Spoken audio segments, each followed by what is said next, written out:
Thank you. We have had the minutes of our last meeting provided to us. If anyone doesn't have any changes, if they would like to make a motion. I move that the minutes be accepted. Okay, we have a motion for approval. Do we have a second? Second. We have a motion and a second. All those in favor say aye. Aye. Opposed, nay. The ayes have it. All right. So when you're ready, Dawn, we're going to let you call the first item on the agenda. In accordance with sections 155.085 and 155.105 of the Franklin County Code of Ordinances, Larry and Shauna Hill, care of Brian Hicks, are requesting approval of a conditional use permit to allow the operation of a reception assembly hall at 879 South Benson Road. The property is more specifically described as PVA map number 026000014.05. Good evening, Board. So this is a request for a conditional use permit for a reception/assembly hall. You all have seen a handful of these requests come before this board in the past few years. To my knowledge, none of those have had any reported issues to staff. Subject property is located in southwestern Franklin County on a private drive between South Benson Road and Green Wilson. Under 155.105A, staff did list negative finding there. However, based upon further discussion with the applicant, one of the primary concerns that staff had was sending the proposed number of patrons at this reception venue down a private road that might have an impact on the adjacent neighbors, thinking at that time that the access would be from South Benson. After discussing with the applicant, we discovered that they do own land further south along the same private farm road, and that the primary intended access point would actually be Green Wilson, which would actually not go by nearly as many residences. Staff also would recommend that they build a new driveway to serve the use to avoid the part of the access easement that overlaps with any neighbors. That way, it should reduce that potential for conflict and congestion and traffic and the like. So the last sentence there on that 155.105A, staff does feel that with all of the conditions that we're recommending, that should help reduce some of that issue that we were seeing there. Also wanted to note, there is a typo on page, I think it's page 3, on that same section where it says the distance to South Benson Road is 7,725 feet. It should be 4,050 feet, which is approximately 0.78 miles. So this barn that they're proposing to use this use is somewhat in the middle between South Benson and Green Wilson Road, but a little bit closer to Green Wilson. Throughout the next sections, we have positive findings until you get to 105D. Similar concern with going down the private road. But again, we think that we can get to that point with all the conditions if they are satisfied. Also, staff does see that the area is in a large open field. There's a potential for sound to travel. So if the board deems necessary, staff would not be opposed if screening or buffering would be imposed.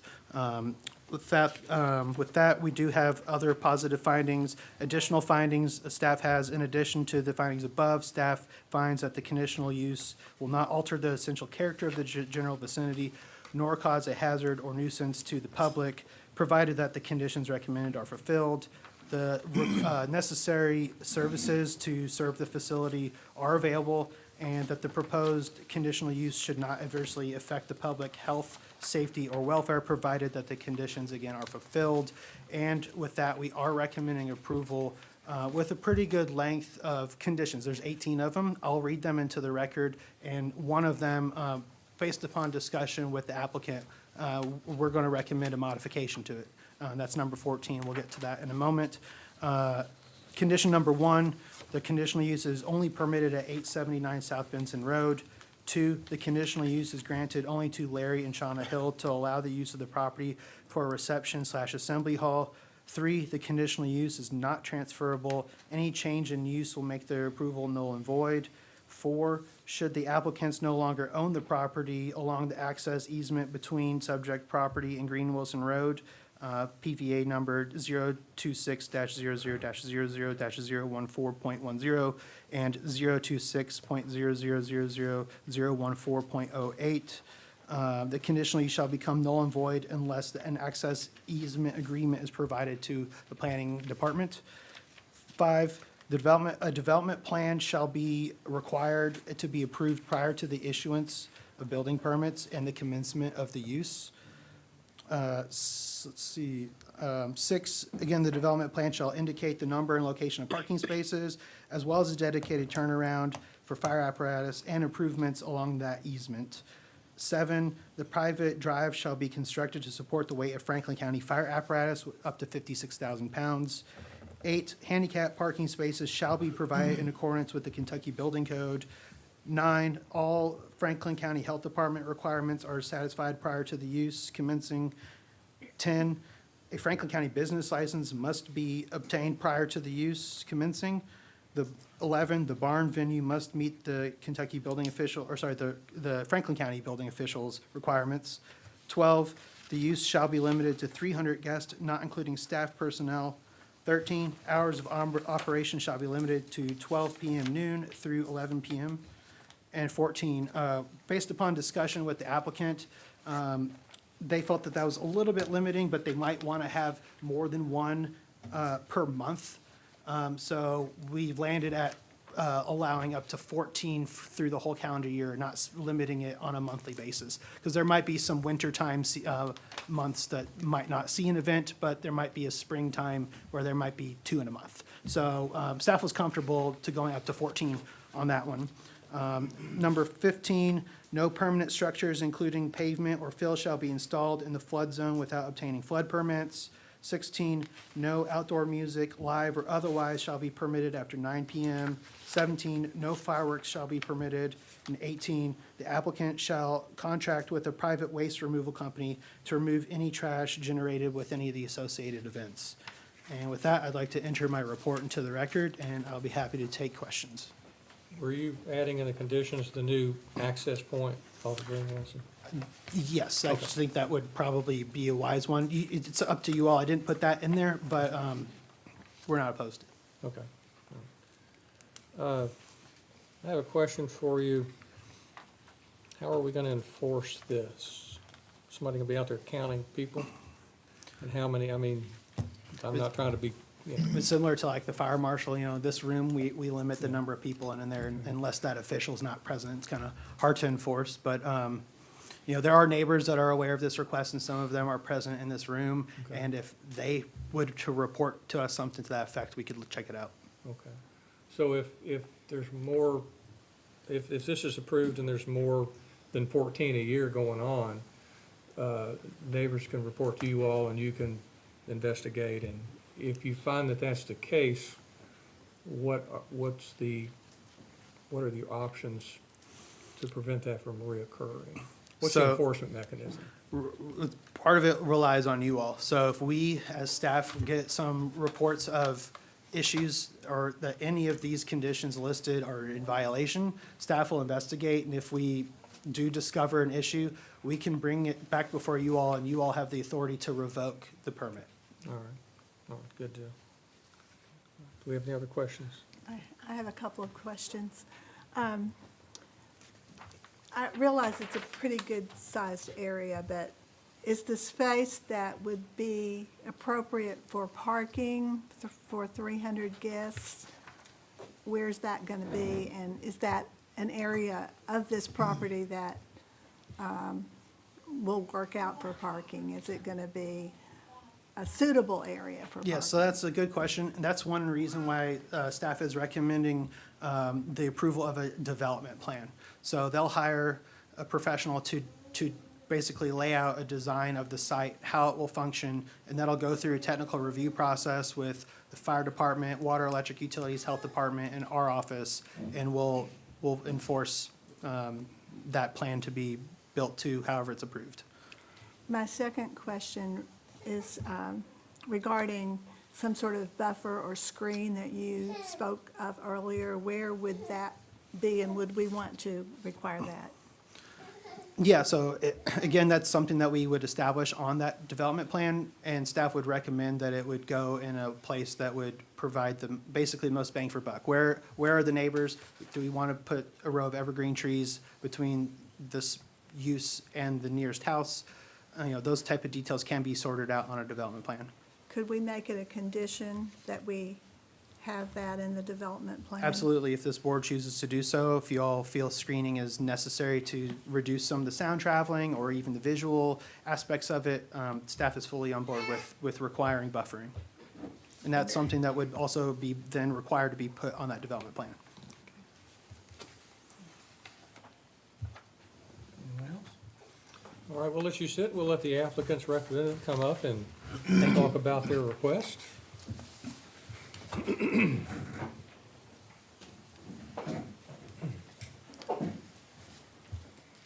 Hicks, if you give us your name and address for the record, please. Good evening, Board. Brian Hicks, McNamara and Jones, 315 High Street here in Frankfort. On behalf of Larry and Shauna Hill, Larry more commonly known as Chad Hill of Hills Electric. We agree totally with staff report except all conditions proposed. I will tell you that even though it has an South Benson address, this property is mostly accessed from the Green Wilson side. They own the property from the event venue all the way to South Benson, along which that road travels. They will be constructing a private drive off of that road that runs through their property to the event venue, such that they don't have to have guests or patrons travel along the shared access. We will be putting in a buffer as recommended by the development plan as approved, and we have already been discussing the appropriate parking area for that, and I believe their staff report on parking does specify some of that language in there. And I would just point out that we have a considerable amount of public support here tonight. If you're here in support of this, please raise your hand. That's all I have. I'm open to questions. I just have a question about buffering. We talked about sound and the sound ending, outside music ending at 9 o'clock. What kind of buffer does mitigate noise? That's a great question. I'm a lawyer. We'll work with staff to figure that out. Okay. I'll ask them later. Yeah. As far as waste facilities, are you all gonna have a septic system installed, or are you just gonna have like porta potties and, or I've seen these trucks come in with multiple bathroom facilities for a large gathering like this? The event venue already has restroom facilities within it.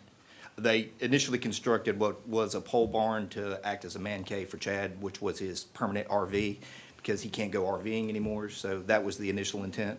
Since then, they've decided, or had several events out there for friends and family, and now seeking approval officially to go ahead and do it more often. Any other questions for our applicant? Ms. Hicks, I have a question. You're gonna be someone on site that's gonna enforce the noise, enforce the traffic, enforce those things on each event? Yes, sir. Okay, who will that be? Shauna Hill. All right, I don't think we have any more questions for you right now. We'll let you sit down. If someone would like to come up and speak, do you want to just read off? You want to call the fours first and then Let's do do the the fours against? first, and then we can do any against, yeah. And once again, we're gonna have a 3-minute time limit. You don't have to go the whole time. If you just change your mind, you don't want it to speak, you don't have to. Okay, Peter I'm gonna murder that. Richmanji, you can come up, please. This is a different case. Oh, you're here for a different case, then we'll come back to you. Steve Norman,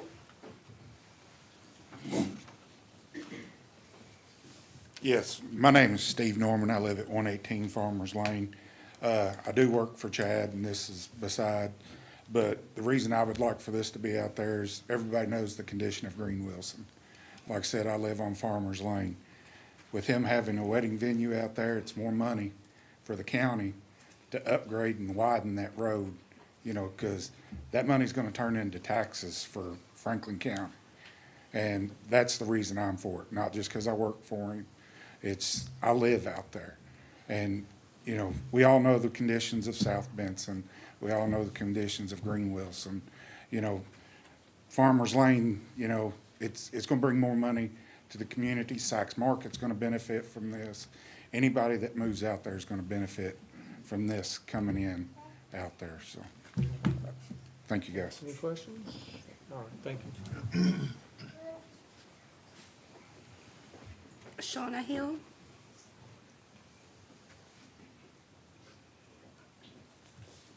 So I am Shauna Hill, 1108 Devane Lane.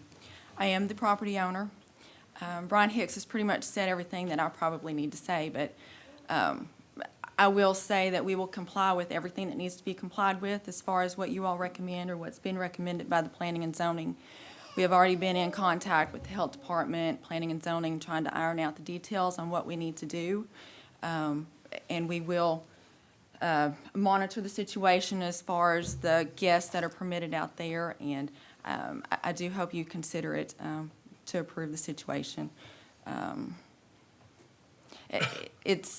We've had my son's wedding out there, and it is a fantastic place, and we've had several friends and family from that wedding that have requested to have their own weddings out there in the future, so I just hope that you do approve it. Thank you. Thank you.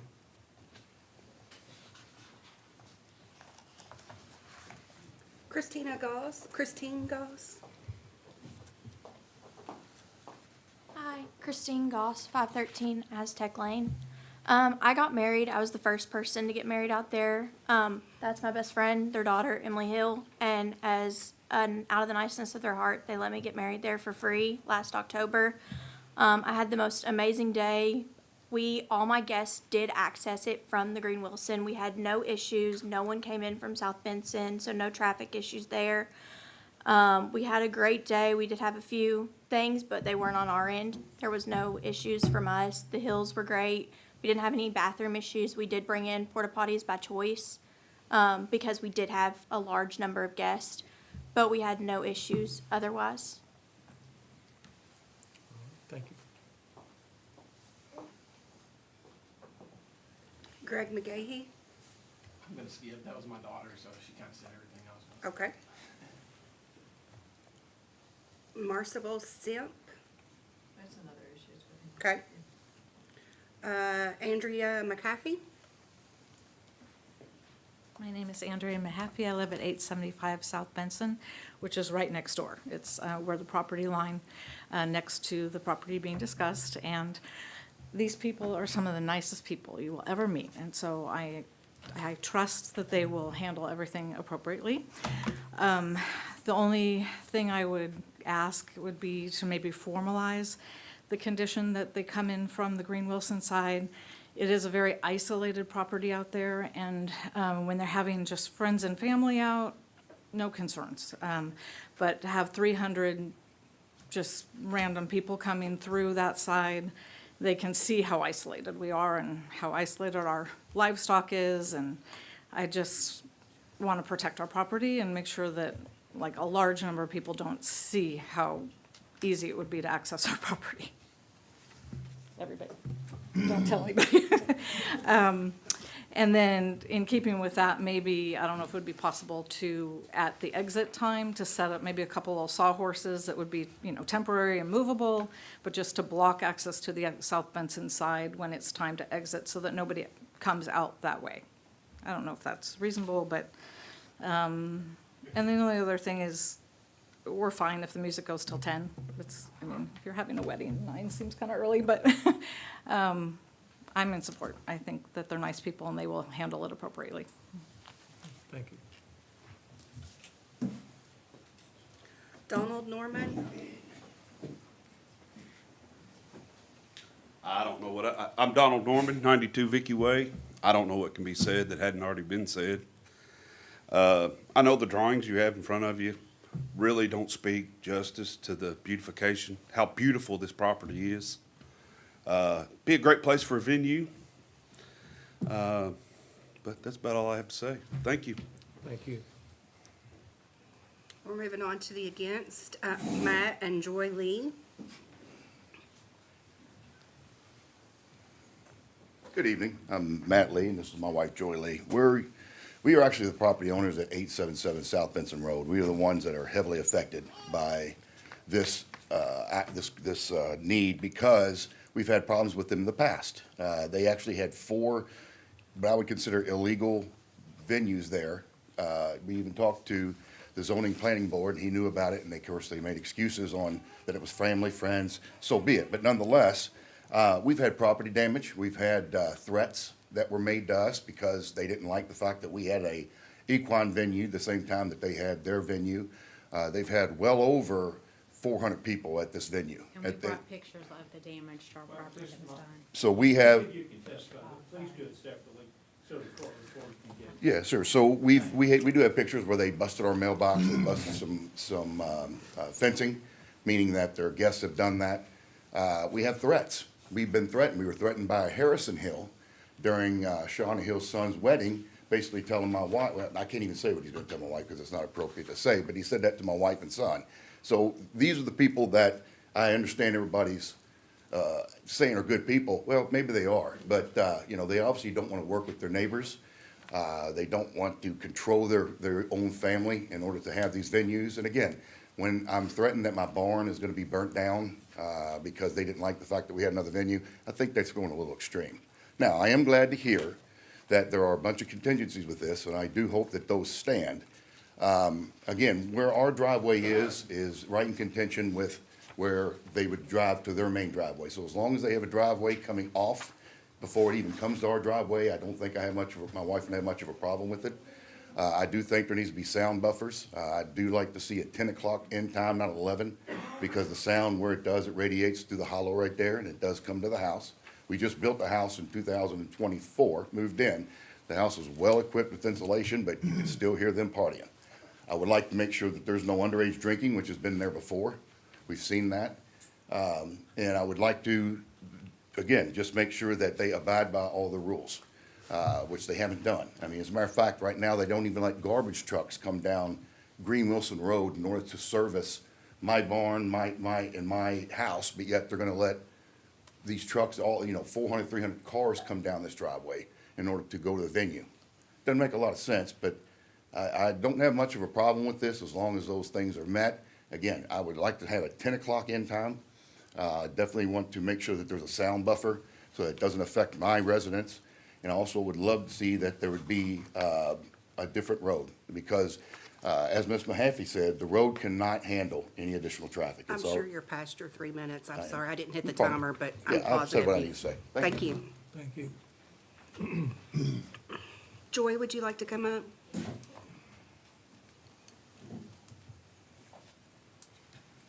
I completely oppose the wedding venue, just for the fact the road is too small.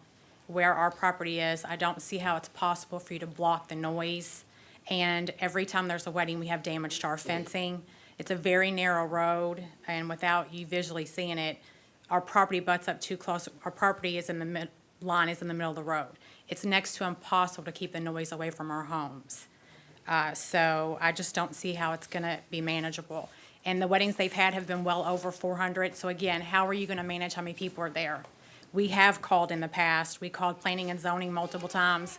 We called the police department because music was 2 and 3 o'clock in the morning. Nobody was there to monitor these weddings. So I completely oppose this. I don't think it's gonna work. It's just not gonna work. Thank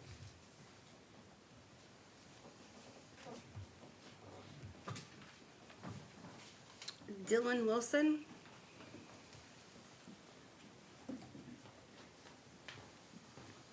Hi, I'm Dylan Wilson. I'm over at 873 South Benson Road. They've pretty much touched on everything that pretty much needs to be said. But I work in law enforcement in Louisville. I work 16-hour shifts. And I sort of have concerns with how they're actually going to facilitate and manage this when they say only one person, Shauna Hill, is going to facilitate all this traffic, facilitate all the security and everything that needs to be put in place. Coming from law enforcement, that's a huge ordeal for a 400-person party to say, oh, only one person is going to control that everyone makes it to Green Wilson Everyone's gonna follow the rules. There's not gonna be no underage drinking, no illegal activities, no crime, no nothing. How can one person facilitate that? So that's sort of where my concern is, and especially with other neighbors who are concerned with how isolated we are, how are we supposed to manage that? And then let alone, I can't even make it up our own hill on South Benson Road during winter time because they have the road completely blocked off without a code. So just recently, the past winter, I had to sit at the bottom of the hill. I actually went to the gas station, slept for 4 hours, went back to work for a 16-hour shift because they're not willing to work with us on anything. So that's pretty much all I have to say on that. I'm definitely against that venue because they're not going to facilitate or manage it correctly at all. They will not, they have not in the past illegal standings that they have done on. So that's all I have to say about that. All right, thank you. Brianna Wilson?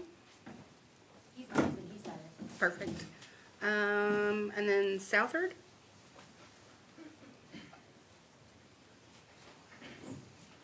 And I'll need your full name, please, because you didn't. put it on- Melissa. Melissa? Thank you. So I prepared a statement so I could stay within the time frame. So first, I'd like to say that I am representing the 40-acre farm that has 3 residences on it. So it's 366 Valley Road, 367 Valley Road, and 371 Valley Road. And certainly, we all want to support rural economic development, and we always support businesses starting in the area. However, when you're a direct neighbor, and some of the things that have already been said, there are direct issues. Green Wilson Road is absolutely not designed for high volume or event level traffic. I get that there's been a few there before, but consistent traffic patterns like that is probably going to be potentially unsafe. It's a very narrow road, used daily by families, school buses, and farms. There's large farm equipment that goes back and forth quite often, especially through the spring and the summer. We have a hay farm, so certainly we understand that. I can say that when Route 151 and 127 is closed off, Green Wilson Road is then, all the traffic is redirected on Green Wilson Road. And because of that, we live on Valley Road. Many times, we are a dead end. So many times, people are trying to they come down our road, Valley Road, to get to wherever they're going. So we head them off, or as a matter of fact, quite frankly, just the other day, 151 was closed. My neighbors almost got hit, and my husband almost got hit himself. Again, trying to redirect the traffic off of Green Wilson Road. The surrounding properties are horse, cattle, hay, and bee farms. They, of course, need quiet conditions, and of course, we need safe access. So having a commercial event venue doesn't seem to be very compatible for agricultural settings.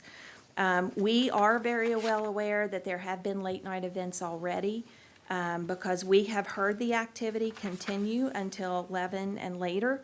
The barn that's over there, we see the traffic that's going back and forth, the barn lights, those lights all shine onto our property, into our homes. My neighbors are directly next to the property with the barn.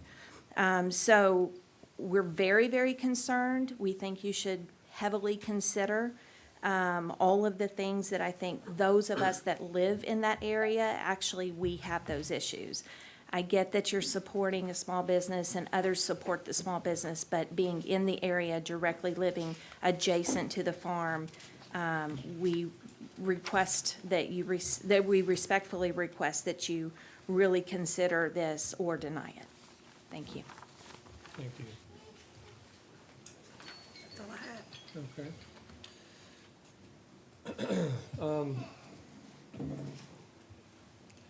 At this time, we usually have some discussion between the board members if we have any additional questions for staff. I think we can do that. So we've got some positive findings. We've got some good testimony about there's been some issues in the past. For discussion's sake, my big concern is how are we going to ensure that, the noise levels are taken care of, the traffic, et cetera. one of the people in opposition made a good point about one person being in charge of the entire event that's going on. I don't know that, I mean, if you've ever been involved with big events, there's a lot of things that are happening at once, and if there's a problem in multiple areas, it's kind of hard for one person to control everything. I don't know if we can somehow require, I don't know that we can require anything beyond after the fact if there's an issue. Let me ask Mr. Logan real quick. Mr. Logan, I'm concerned about when things don't go right for the neighbors and for the people having the event, because that can happen. Is there a way that we can, in a sense, require that the part of the event structure is that they're going to have, you know, a couple of 2 or 3 like off-duty policemen to help control if somebody gets out of sorts? No, sir, I don't think we can require that. They can volunteer that, and we can make that a condition if they do, but, I think that for law enforcement purposes, that's law enforcement. That's not, the Board of Zoning Adjustment. We're getting outside our lane if we try to do that. That's why I'm asking. But you're saying we can make that a condition? We can make a condition that it be supervised and that there be on-site employees. We can't tell them the number. Gotcha. And we can't tell them the hours that they're doing it, I guess, while they're gonna be open. But I think we're getting into management, and we really don't have that authority. That's what I wanted to make sure of, okay. But you do think we could require them to have it supervised? Yes, yes. And I think we can say that it'd be, adequately It'd supervised? be adequately supervised to the extent that all the conditions that we're placing on them be followed. So that someone's gonna be responsible if they're not. We can't just say, well, I was busy and I didn't see that. I think we need to make them accountable if something's gonna go wrong. And this may be a staff question. I'm a little confused about the access, because South Vincent and the other roads, they are narrow and small and curvy. Once again, are we saying that they're gonna construct the driveway off of, the main entry to this is a new driveway off of Green Wilson? Or, we'll let Ben come up. No, it wouldn't come off of Green Wilson. It would be off of the private farm drive, just further south than where they currently access. The current access point to where the barn is located, you would have to pass some of the neighboring lots, including some that we've heard from. So if they brought an access point further south, the only people it would affect would be their other But property. that would still be off of South Benson. The access point to the farm drive would be off of South Benson, correct? Okay. But then it would come off of, onto the existing private farm drive, and then it'd be a new drive off of that. So there was talk about Green Wilson. Why would people be using Green Wilson? Is it just an alternate? Sorry, did I say South Benson? I meant Green Wilson, pardon my words there. Yes, Green Wilson would be the primary access point from the private farm drive, and then a new branch would come off of that. So we're talking on the southern portion of the entire farm drive between South Benson and Green Wilson. This would be closer to Green Wilson, further south. So in and out, basically Green Wilson. Correct. Okay. May I ask a question? You certainly How's that gonna be routed for the guests that would be coming? I mean, is there gonna be signage? Is that the only way they can get in? So Is currently the way you're there- describing off of Green Wilson, is there another route that they could take because they're familiar with the area and, hey, I know how to get there by this other way? And I just wanna make sure if that's what the access is gonna be, then that it is gonna be that and nothing else. So since it is presently a private drive, the Hills have actually erected a gate across it that would prevent people from going too far north. So if this proposed drive were to be south of that gate, that gate itself would prevent people from venturing on past and to the neighboring properties. I disagree that we can only say that's the only way they get in. We can ask them to say that's our entrance, notify people that that's the entrance to be used, but if we're letting public citizens drive on a public road, we can't tell them they can't go a certain way just because It's a private road. it's private. It's They can private. close that. Yeah, it's a private road, and to your point, Ed, that we might not want to super restrict it to just one access. The fire department might want to use the other existing entrance for emergency purposes. Staff has no issue with, first responders using any access point. I would think too, if we're gonna have a development plan, these types of potential problems will be addressed during that. We would certainly want this proposed drive to be shown on any development plan, correct? Well, staff would want to put buffering requirements and other things on it, which we've discussed tonight, but that would be at the development plan. Right, right. We have a few conditions drafted that you all could add, just based on the conversations that we've heard tonight, if you would like to hear those. Right, that'd be great. Choose whether or not to add those to the list. Yep, so these are based upon the discussion we've had tonight. So staff will offer up some additional conditions that you can add if you choose to do so. These have all been, loosely touched on tonight. So the first one we have is a 30-foot landscape buffer along the access easement shall be provided where the easement abuts land under a different ownership and along the eastern property line adjacent to the barn and the area, what is it? Parking area.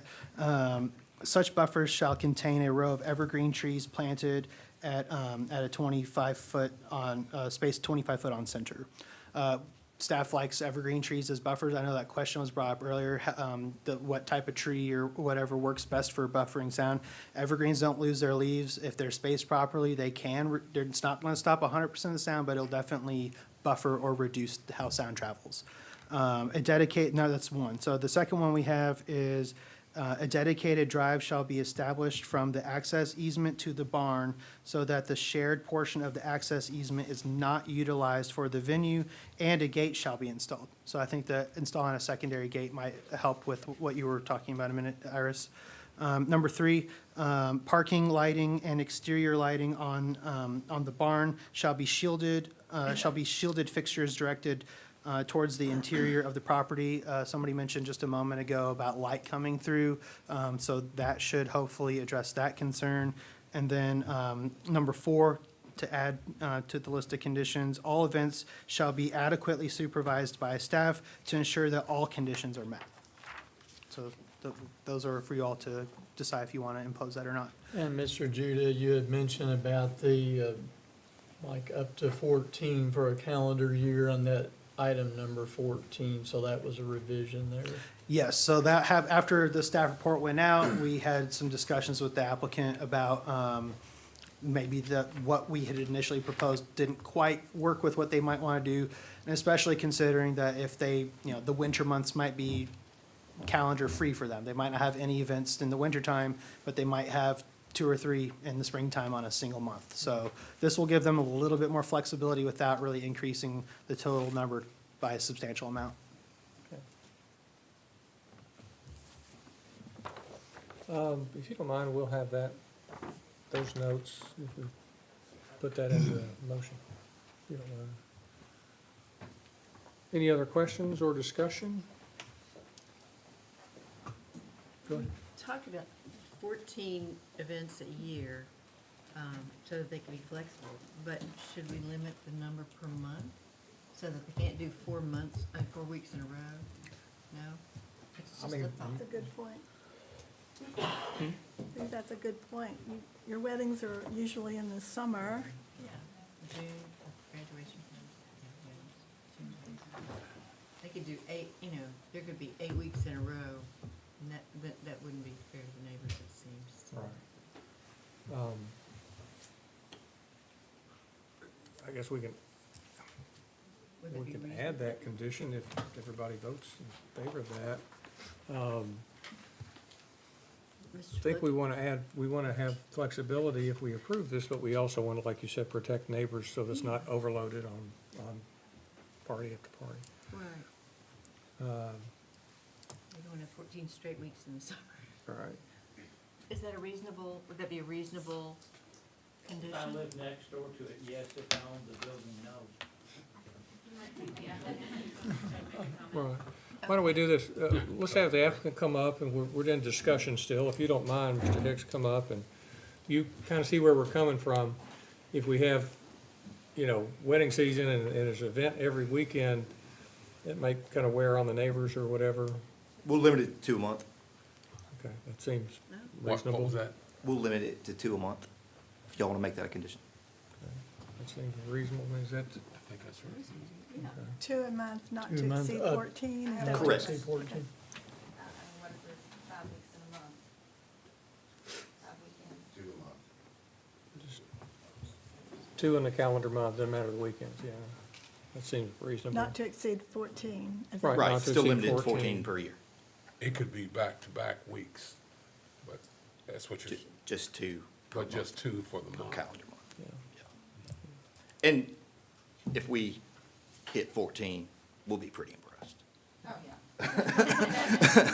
Yes. And those other conditions proposed by Ben that you all read into the record, we're fine with those as well. Right, okay. And when I said Shauna Hill would be in charge, I meant the buck stops with her. She's Right. not gonna be the only one out there with a clipboard and I understand. a counter trying to figure out how many people are out there and, you know, blaring the alarm when it's 11 o'clock. She has support staff. Okay. Any other questions or concerns or discussion? So there can be outdoor music Mhm. up till 9 o'clock. 9 o'clock, yeah. I think that's all we have for right now. Good deal. Okay, thank you. All right, we've had some good discussion back and forth and not had any outbursts, which is nice. Would someone like to make a motion for or against with all? Is there a new condition that requires security there? Requires what? Security. In a sense, yes. Well, Part of supervision, yes. Yes. so it is written in our condition. We've added it. Okay. So if you want to make a motion, we can give you the, Yeah. you can read it. Can he defer, He's gonna make me. We're going to make you can do you it. defer to the clerk to read the conditions that they've added? Oh, you've got them, okay. We've got those, so we can get it. Good luck. We'll give you help. Okay, Yeah. We're behind you all the way. okay. I think Mr. Keene is going to make a motion. All right. Mr. Chair, Yes, sir. in accordance with sections 155085 and 155105 of the Franklin County Code of Ordinance, I recommend approval of this request for conditional use permit for Larry and Shauna Hill, care of Brian Hicks, to have a conditional use permit to allow the operation of a reception/assembly hall at 879 South Benson Road. The property is more specifically described as Property Valuation Administrator Map Number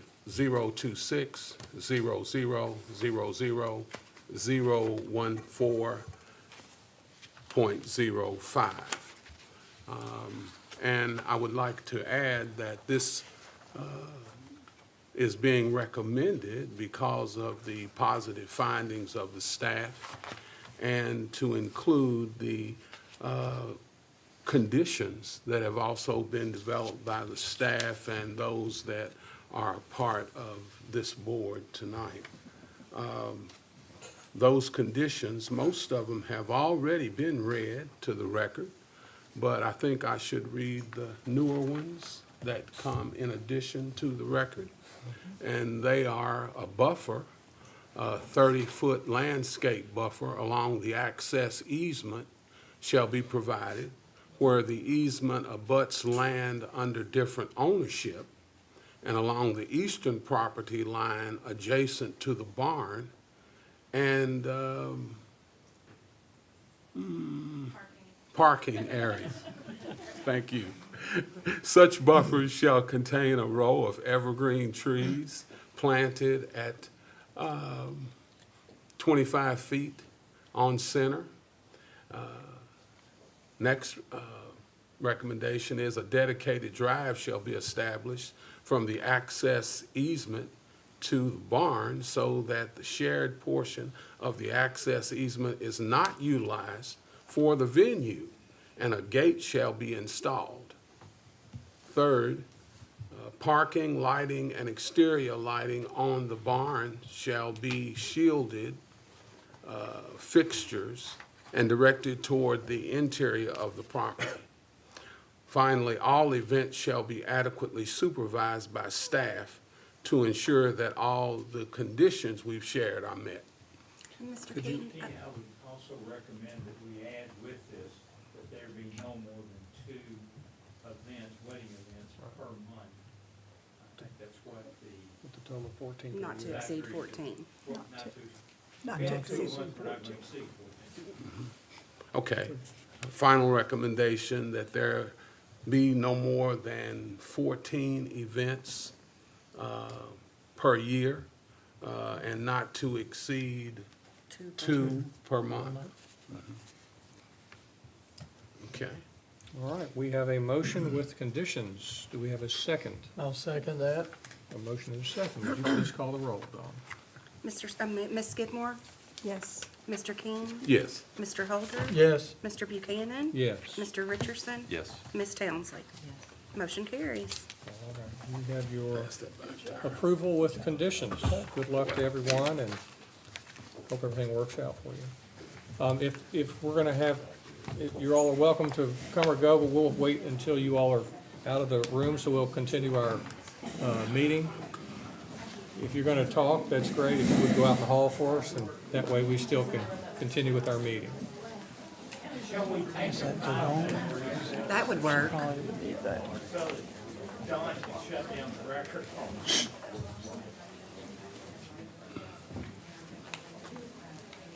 If you all could make your way out into the hallway, we're still doing our meeting right now. Ed suggested we take a 5-minute recess. Okay, yes. We're gonna take a 5-minute recess. That way you'll have time to clear, and we'll be back in 5 minutes officially. Thank you, Don. Yes, it's gonna be a long one because there's one in here. Oh, yeah, I know, you got that. I know, She's the boss. I told my wife it could have been 3 And then we'll hours. come up with them on the fly. That's impressive. It is impressive. I think that was a good But that's their job. That's what they do. Nobody gets. Yeah, oh, yeah, it was. Thank you, John. Yeah, that's fine. I see you rush me to do it, but it's okay.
We're going to call the meeting back to order. Thank you all for your patience. If you'll recall, we switched the agenda just a little bit. We're going to hear number 5 next.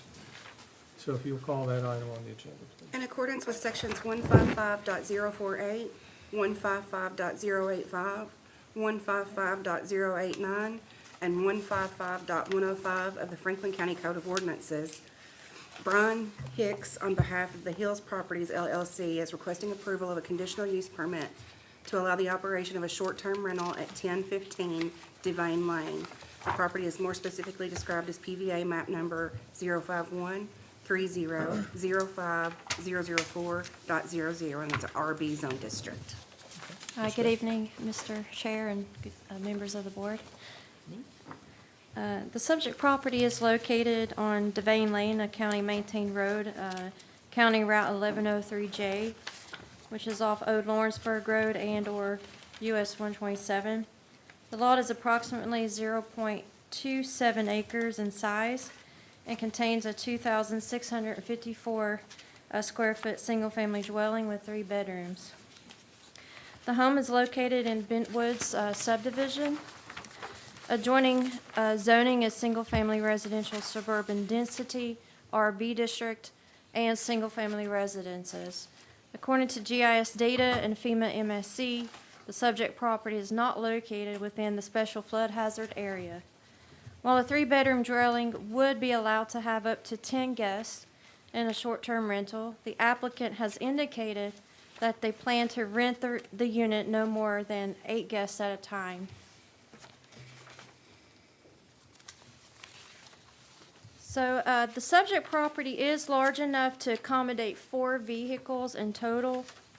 The applicant has agreed to only 4 vehicles at one time on the premise. There are no other short-term rentals within the neighborhood or the general vicinity. Staff does recommend that no on-street parking be permitted for the proposed short-term rental, especially since this neighborhood has had previous complaints about on-street parking issues, reducing visibility, and halting trash pickup and school buses. So staff does have all positive findings with 3 additional findings. One, in addition to the findings, staff also finds that the proposed conditional use will not alter the essential character or of the general vicinity, nor cause a hazard or nuisance to the public if the conditions are met. The proposed 3-bedroom dwelling will be large enough to accommodate the requested number of users of 8, and adequate parking will be available for 4 vehicles in total. This includes the 2-car garage at 483 square feet and a 700 square feet park pad that can accommodate 2 vehicles.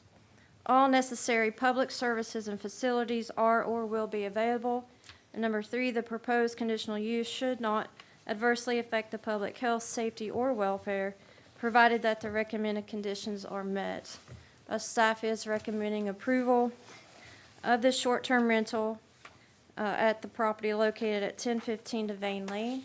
And I'd like to submit, with conditions, and I'd like to submit my report into the record and open for any questions. Any questions, Mr.? I have a question. Is there no condition that, oh, never mind, I see it, there's, Okay. got it. I'm sorry. No problem. Any other questions? I don't think we do. Why don't you sit down? We'll have the applicant come up if they have anything to add.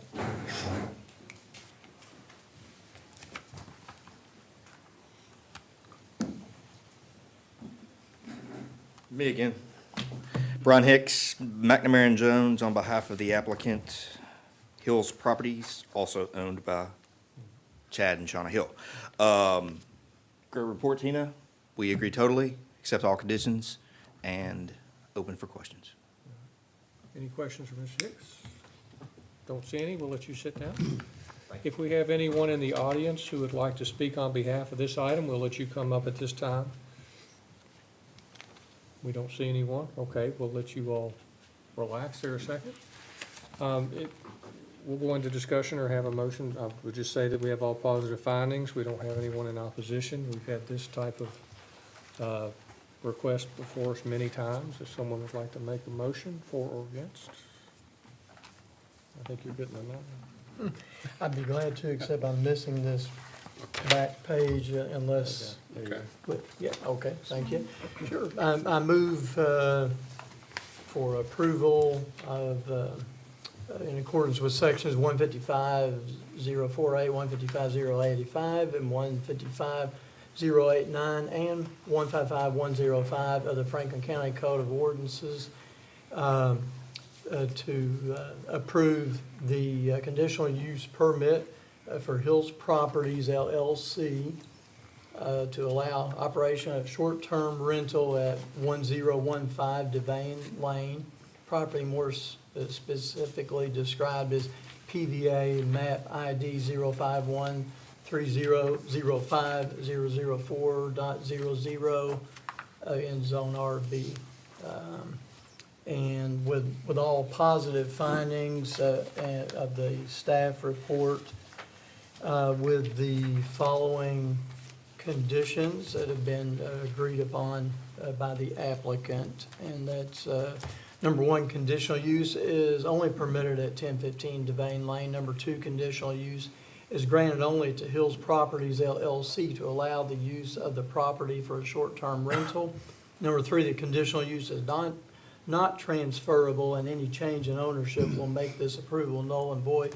Number four, the short-term rental is registered with the county annually and a business license obtained. Number five, a safety inspection of the premise shall be performed before the issuance of the conditional use permit and commencing of operation. Number six, there shall be no on-street parking permitted. Number seven, the residents must have working smoke alarms that are not more than 10 years old from date of manufacture. Number eight, the residents must have working carbon monoxide alarms that are not more than 10 years old from date of manufacture if the residence has gas utilities of any kind. Number nine, the occupancy of the short-term rental shall be limited to no more than 8 guests and no more than 4 vehicles at one time on the premises. Number 10, if operation ceased, then notice shall be provided to County Planning and Building Codes Office for their records. Number 11, all conditions of 155-089. Noted special conditions 27, short-term rentals shall be satisfied. And finally, number 12, if the conditional use permit has not been exercised within 1 year of the board's action, it shall be null and void. Thank you. We have a motion. Do we have a second? I'll second. We have a second. You call roll, Dawn, when you're ready. Ms. Skidmore? Did you call me? Yes. Yes. Mr. King? Yes. Mr. Holder? Yes. Mr. Buchanan? Yes. Mr. Richardson? Yes. Ms. Townsley? Yes. Motion carries. You have your approval. Let you read the next on the agenda when you're ready.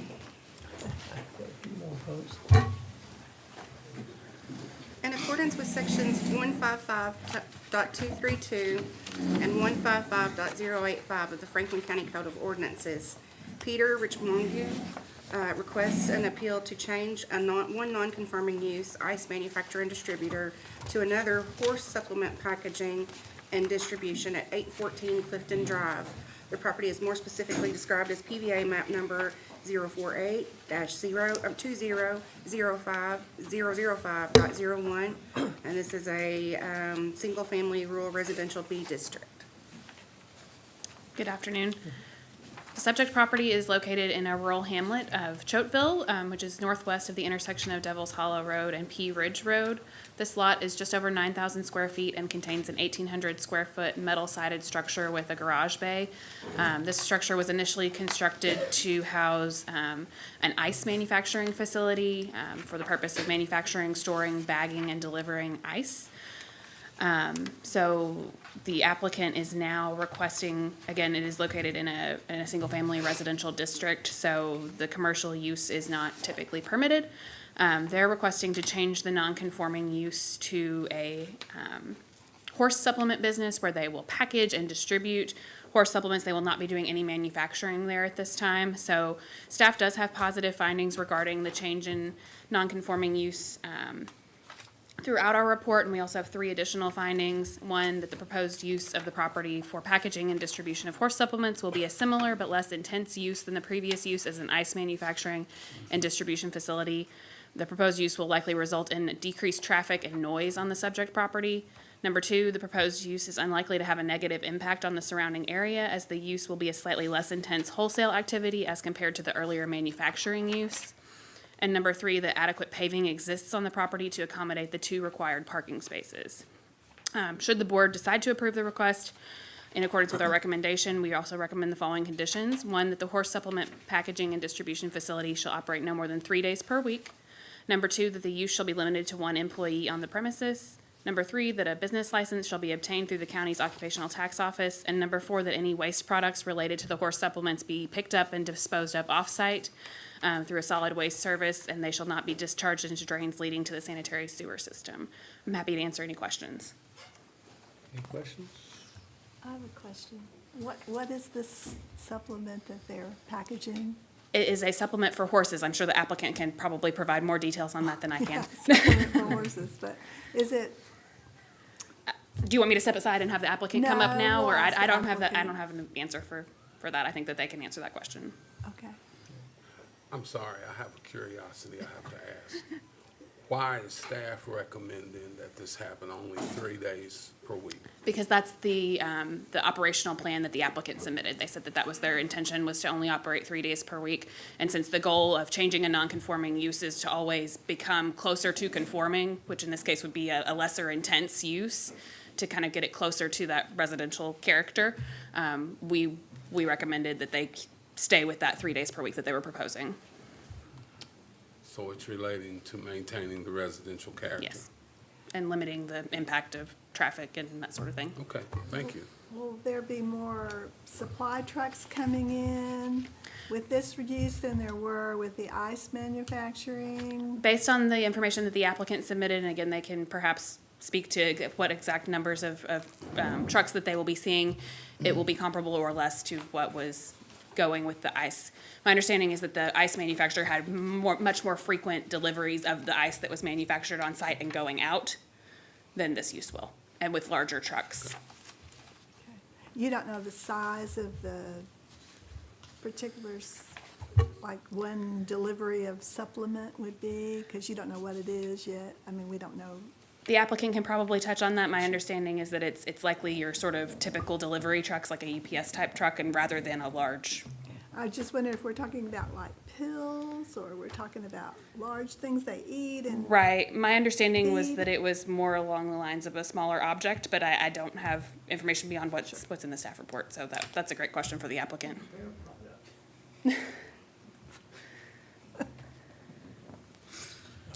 Any other questions? Sandy, we'll let you sit and let the applicant come up. I believe we have some questions for you. If you could give us your name and address for the record, please. Yes, good evening. My name is Peter Richmawi.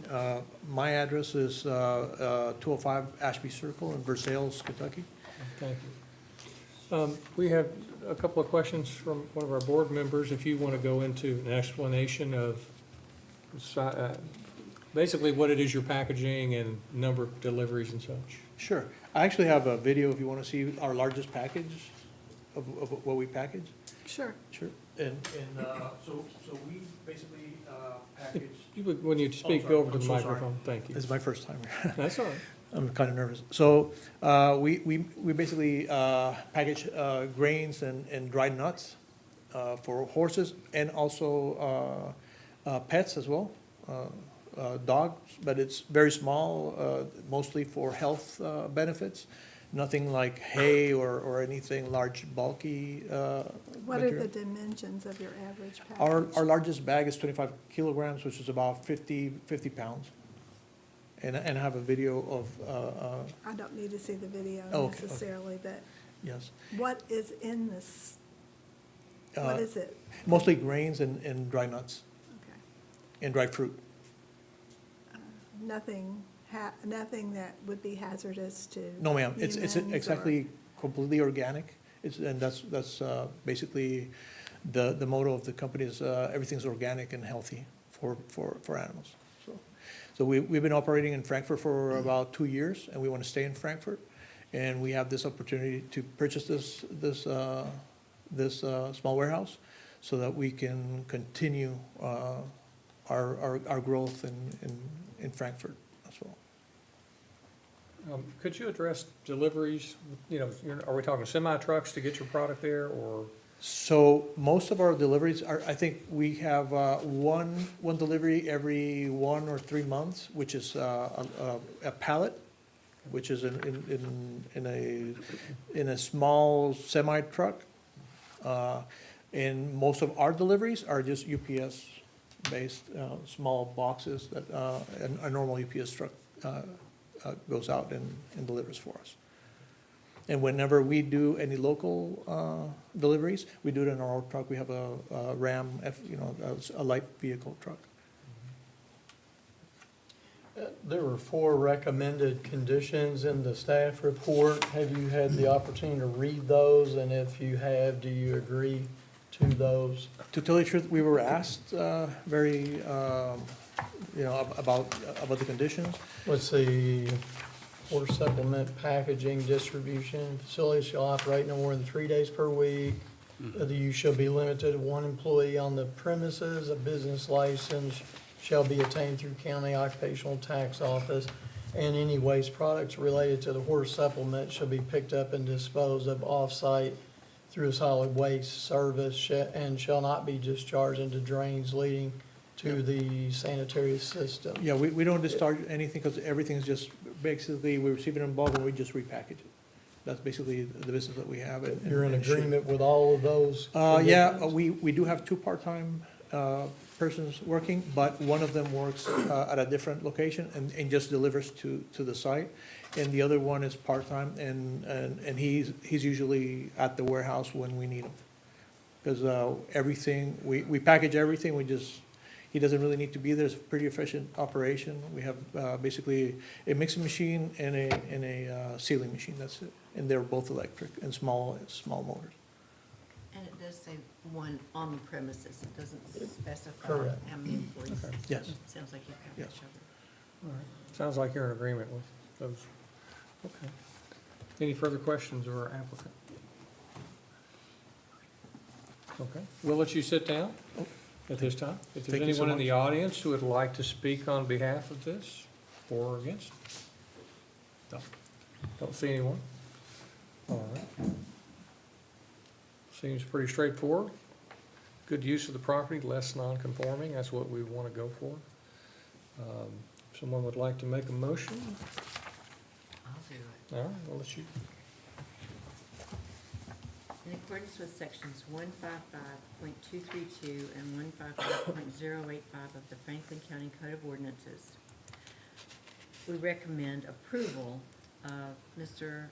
Rich Magwi's request to appeal a change from 1 non-conforming use, ice manufacture and distribution, to another, horse supplement packaging and distribution at 814 Clifton Drive. The property is more specifically described as property valuation administrator map ID 048-2005-005.01, single-family residential suburban density district RV. Based on staff recommendations for approval and with the following conditions. The horse supplement packaging and distribution facility shall operate no more than 3 days per week. The use shall be limited to 1 employee on the premises at a time. A business license shall be obtained through the county occupational tax office. Any waste products related to the horse supplements shall be picked up and disposed of off-site through a solid waste service and shall not be discharged into the drains leading to the sanitary sewer system. All right, we have a motion. Do we have a second? Second. We have a second for Mr. King. You call the roll, please. Ms. Skidmore? Yes. Mr. King? Yes. Mr. Holder? Yes. Mr. Buchanan? Yes. Mr. Richardson? Yes. Ms. Townsley? Yes. Motion carries. You have your approval. Good luck. Thank you.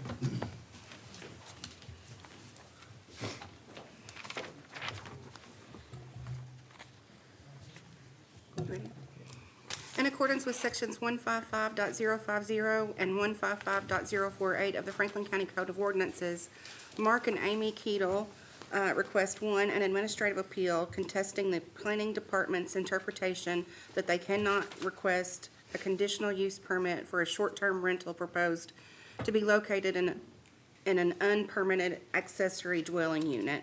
And two, should the board rule in the applicant's favor, they request a conditional use permit to operate a short-term rental on the property located at 1564 Old Lawrenceburg Road. The property is more specifically described as PVA map number 064-00000002.02. Good afternoon. This staff report addresses item number 1 that was just read through, and then if you do act in the applicant's favor, we have a supplemental staff report that we can present or potentially table to next month.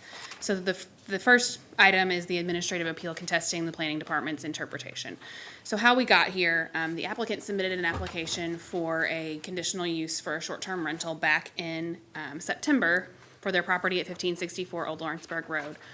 As we started to review that application, we discovered that while there was a house on the property, that was not what they were asking for the short-term rental for. They were asking to utilize a 900 square foot apartment unit within a pole barn as the short-term rental. In the RR zone, that's our single-family rural residential zone, you can only have one dwelling unit per lot. We do not currently allow for accessory dwelling units. So the applicant is seeking administrative relief through this administrative appeal to contest our interpretation. The subject property is located on Old Lawrenceburg Road, southwest of the intersection of Old Lawrenceburg Road and Nineveh. It's a 10-acre lot containing a 2-story single-family dwelling and then that pole barn with the apartment unit. Because the property is just over 10 acres, it qualifies for a farmstead exemption to the building code. So that allows for construction without your typical building permit review and building inspections. However, zoning regulations still apply. So whenever an applicant is seeking that farmstead exemption, they fill out a form with our office that includes a site plan and asks them to say what they're building and to show us their setbacks, basically, so that we can verify that it's in the right spot to meet the zoning code. So that farmstead application was approved for a pole barn. So we were unaware that there was going to be an apartment unit in the building. So based on that, again, one dwelling unit is permitted on the lot, and an accessory dwelling unit, had we known about it, would not have been permitted. So when the applicant came to us requesting a short-term rental, we told them that we could not process that because it was an illegal unit, an unpermitted unit. We did provide them with several options for moving forward, including, this path that they have taken to come to you all and seek relief. Another option is to seek a rezoning to an agricultural district. This doesn't really solve their problem, though, because while in an ag district, you can have more than one dwelling unit, but you can only have more than one dwelling if it is for a family member or for someone who is engaged in farm work on your active farm. So they would not be able to utilize it as a short-term rental in that case. The comprehensive plan also recognizes this particular property as rural residential on the future land use map, so that zone change in and of itself might be challenging to get through. The second option that we provided for them was that the RR zone has a minimum lot size of 1.5 acres. So again, they have 10 acres. So they do have the potential to subdivide the property into 2 lots. They do have enough room to meet the frontage requirements and setbacks and things like that in order to have 2 separate lots, each with its own dwelling unit. The applicant has indicated that this option is not good for them because the 10-acre lot, in addition to that farmstead exemption, also comes with tax benefits. So staff can't take tax benefits into account when we're interpreting our zoning ordinance or making any kind of decision, but we respect that that's where the applicant's coming from. So we feel that the zoning requirements for the RR zone are clear, that they only allow for 1 single-family dwelling per lot. We highlight the purpose statement for the RR district, which reads that the district is intended to establish and preserve a quiet, single-family neighborhood free from other uses except those which are convenient to and compatible with the residences of such neighborhood. The district is intended to be of very low density and will be customarily located in areas where public sewer facilities are not available or planned. We also highlight the definition of short-term rental, which states that a short-term rental is a residential dwelling unit that is not owner-occupied and is rented, leased, or otherwise assigned for a tenancy of less than 30 consecutive days duration for transient guests. So again, since you have to have a dwelling unit in order to have a short-term rental, our interpretation has historically been that you cannot have that additional dwelling unit, therefore you cannot have that short-term rental. We also note in our staff report that staff is generally in favor of policy changes that would allow for accessory dwelling units throughout our county. However, those policy changes have to go through the process. We are working with a consultant now to update our zoning code, and we are looking at accessory dwelling units. However, allowing one now would be a circumvention of that legislative process. So today, the decision that's before you is to determine whether or not staff has acted in error in our interpretation. Should the board rule in favor of the applicant, they would be able to move forward with the second part of the application to apply for the conditional use permit for the short-term rental. Should the board rule in favor of the planning department in our interpretation, the applicant could pursue one of those other options that we outlined. If they don't want to do that, they could remove the components of that 900 square foot space that make it a dwelling unit. If you remove the kitchen and the bathroom facilities, you don't really have something that functions as a dwelling unit anymore, and you don't have that issue with the illegal and permitted unit. They still wouldn't be able to use it as a short-term rental, but that would solve their zoning issue. So since this is an appeal of our interpretation, we're not making a recommendation to you all. That doesn't seem fair. So we have provided suggested motions and findings for both directions, and I'm happy to answer any questions. I think your staff report goes into everything really well. I'm especially, interested in, on page number 3, talking about a precedent this was set.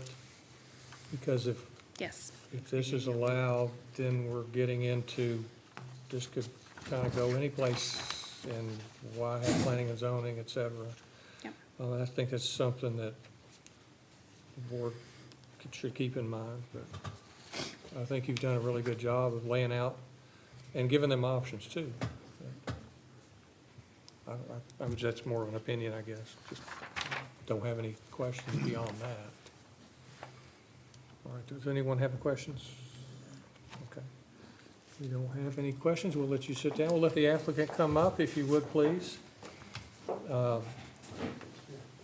Give us your name and address, please, for the record, and we'll let you state your case. Perfect. I'm glad everybody left because I had to borrow my wife's pink glasses. So. Look good on you. Yeah, they don't look real good on me, but it's the only way I can read.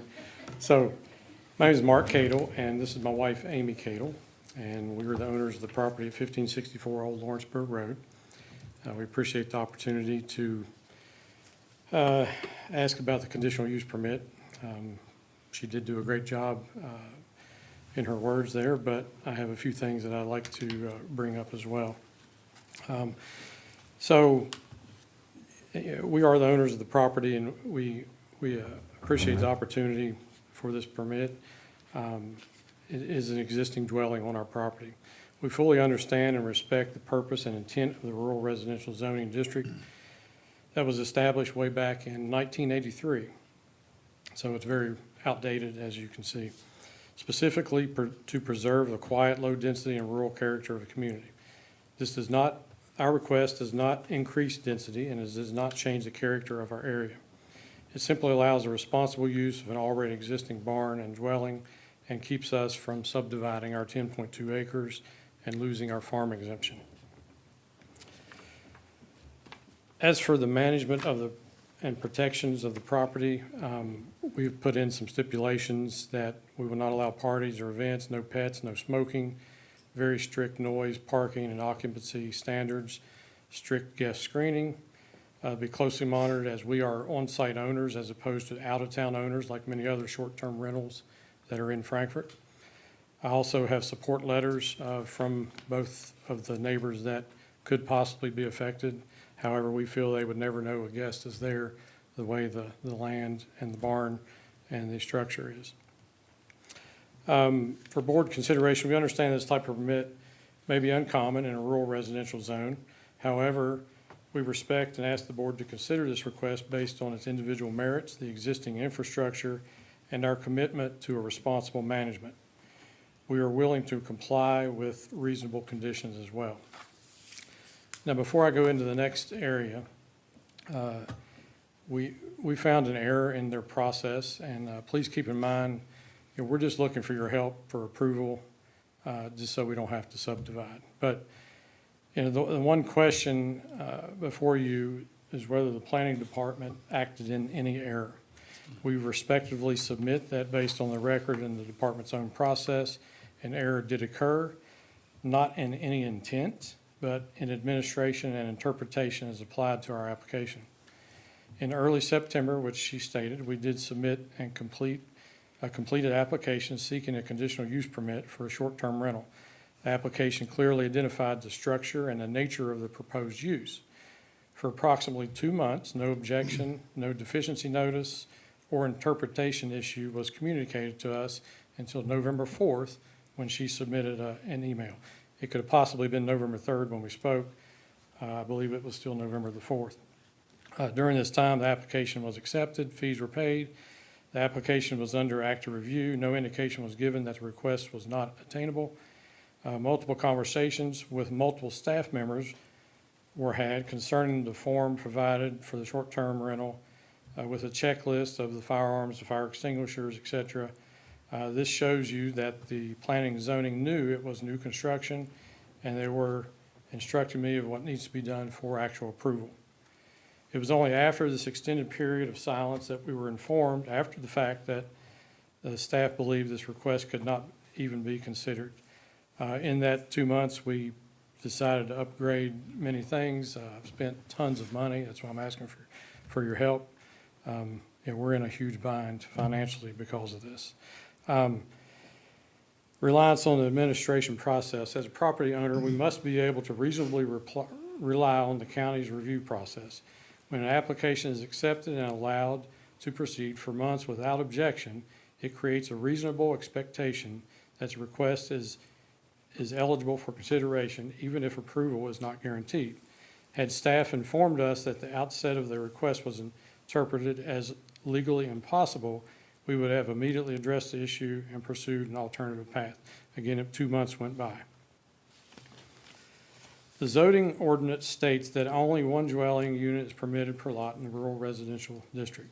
It does not explicitly state that the board is barred from considering a conditional use request involving existing secondary structure under unique circumstances, nor does it prohibit temporary owner-managed use where no increase in density occurs.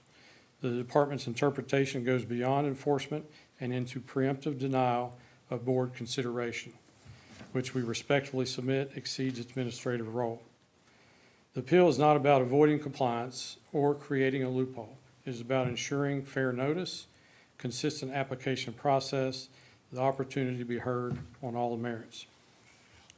The remedy we seek is to allow the conditional use request to be evaluated with minor conditions of approval. In closing, on a more personal note, I'd like to provide some brief personal context to this request. The second dwelling on our property was originally constructed as an in-law suite with the long-term intention of accommodating our parents when the need arises. Fortunately, that need is still several years away. During this interim period, as Amy retires from her Franklin County Public School position as a reading writing specialist, we are seeking to responsibly utilize the dwelling as a true bed and breakfast style short-term rental. We, as the property owners, would remain on site for all rental use. Although it is a separate structure, the dwelling is very much an extension of our home. It shares utilities with the primary residence, and the yard and outdoor space are common areas. While subdivision of the property is technically an option, we believe it would create unnecessary expense and hardship without advancing a meaningful zoning or public interest purpose.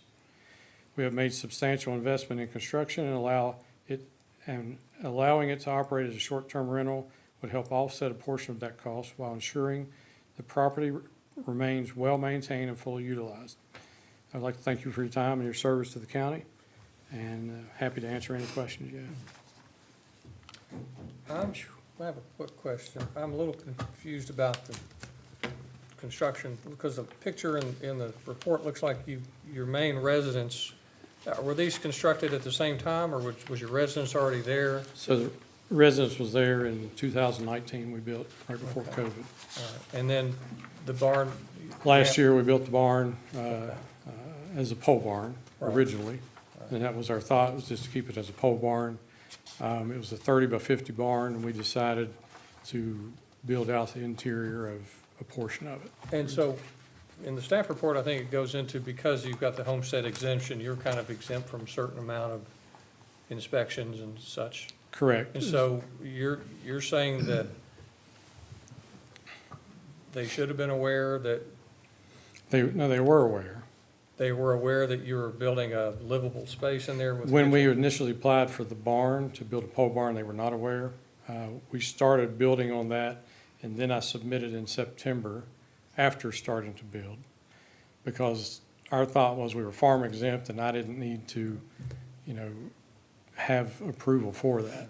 What did you submit, an updated plan or something? Submitted the request for the Airbnb, Okay, the conditional use permit request. all right. And at that point, they knew that it was in the barn, in the structure. And what I'm saying is 2 months went by without any indication. That it was a So problem.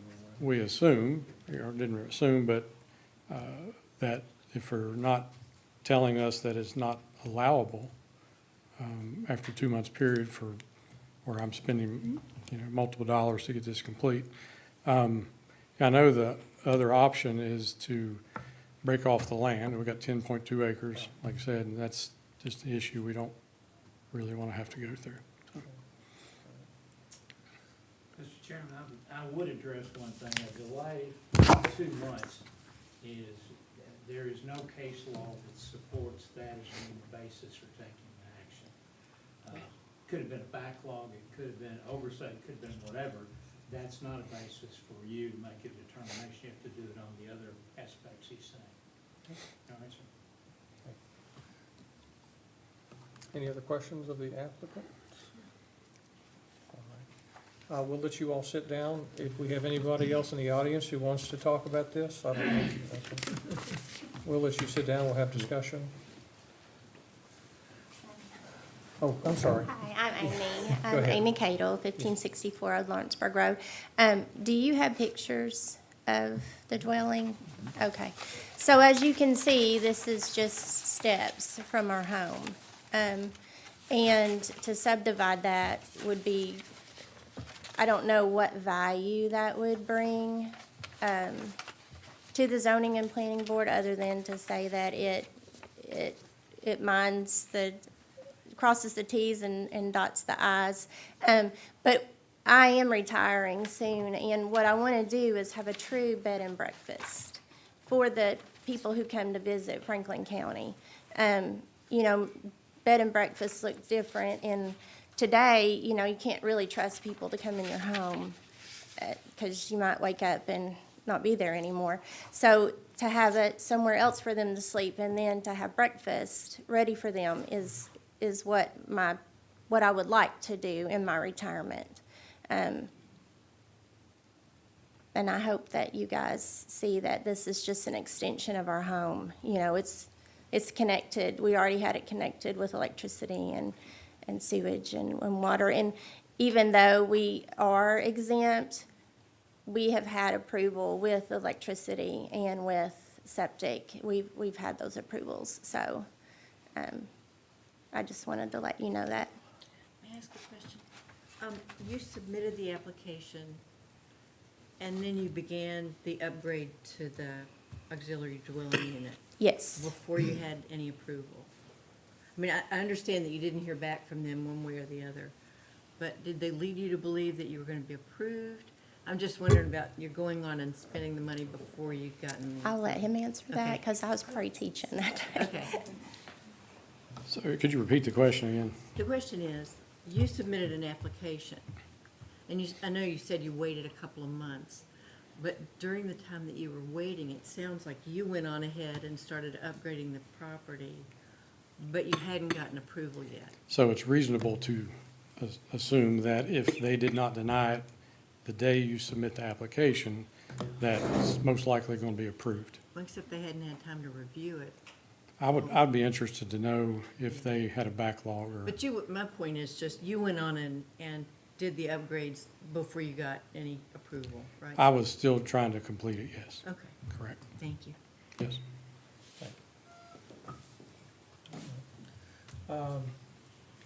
We can enter into discussion, or someone could make a motion, or what have you. I don't know of any exceptions for detrimental, a claim of detrimental reliance. I don't know that starting a project without a permit, you can rely upon that. Exactly. So I don't think any of that's relevant, that they spent money. I mean, that's just on them. Were you gonna say something, Mark? I was just gonna say that, the staff bringing up the point about the interpretation, that interpretation would effectively create a loophole.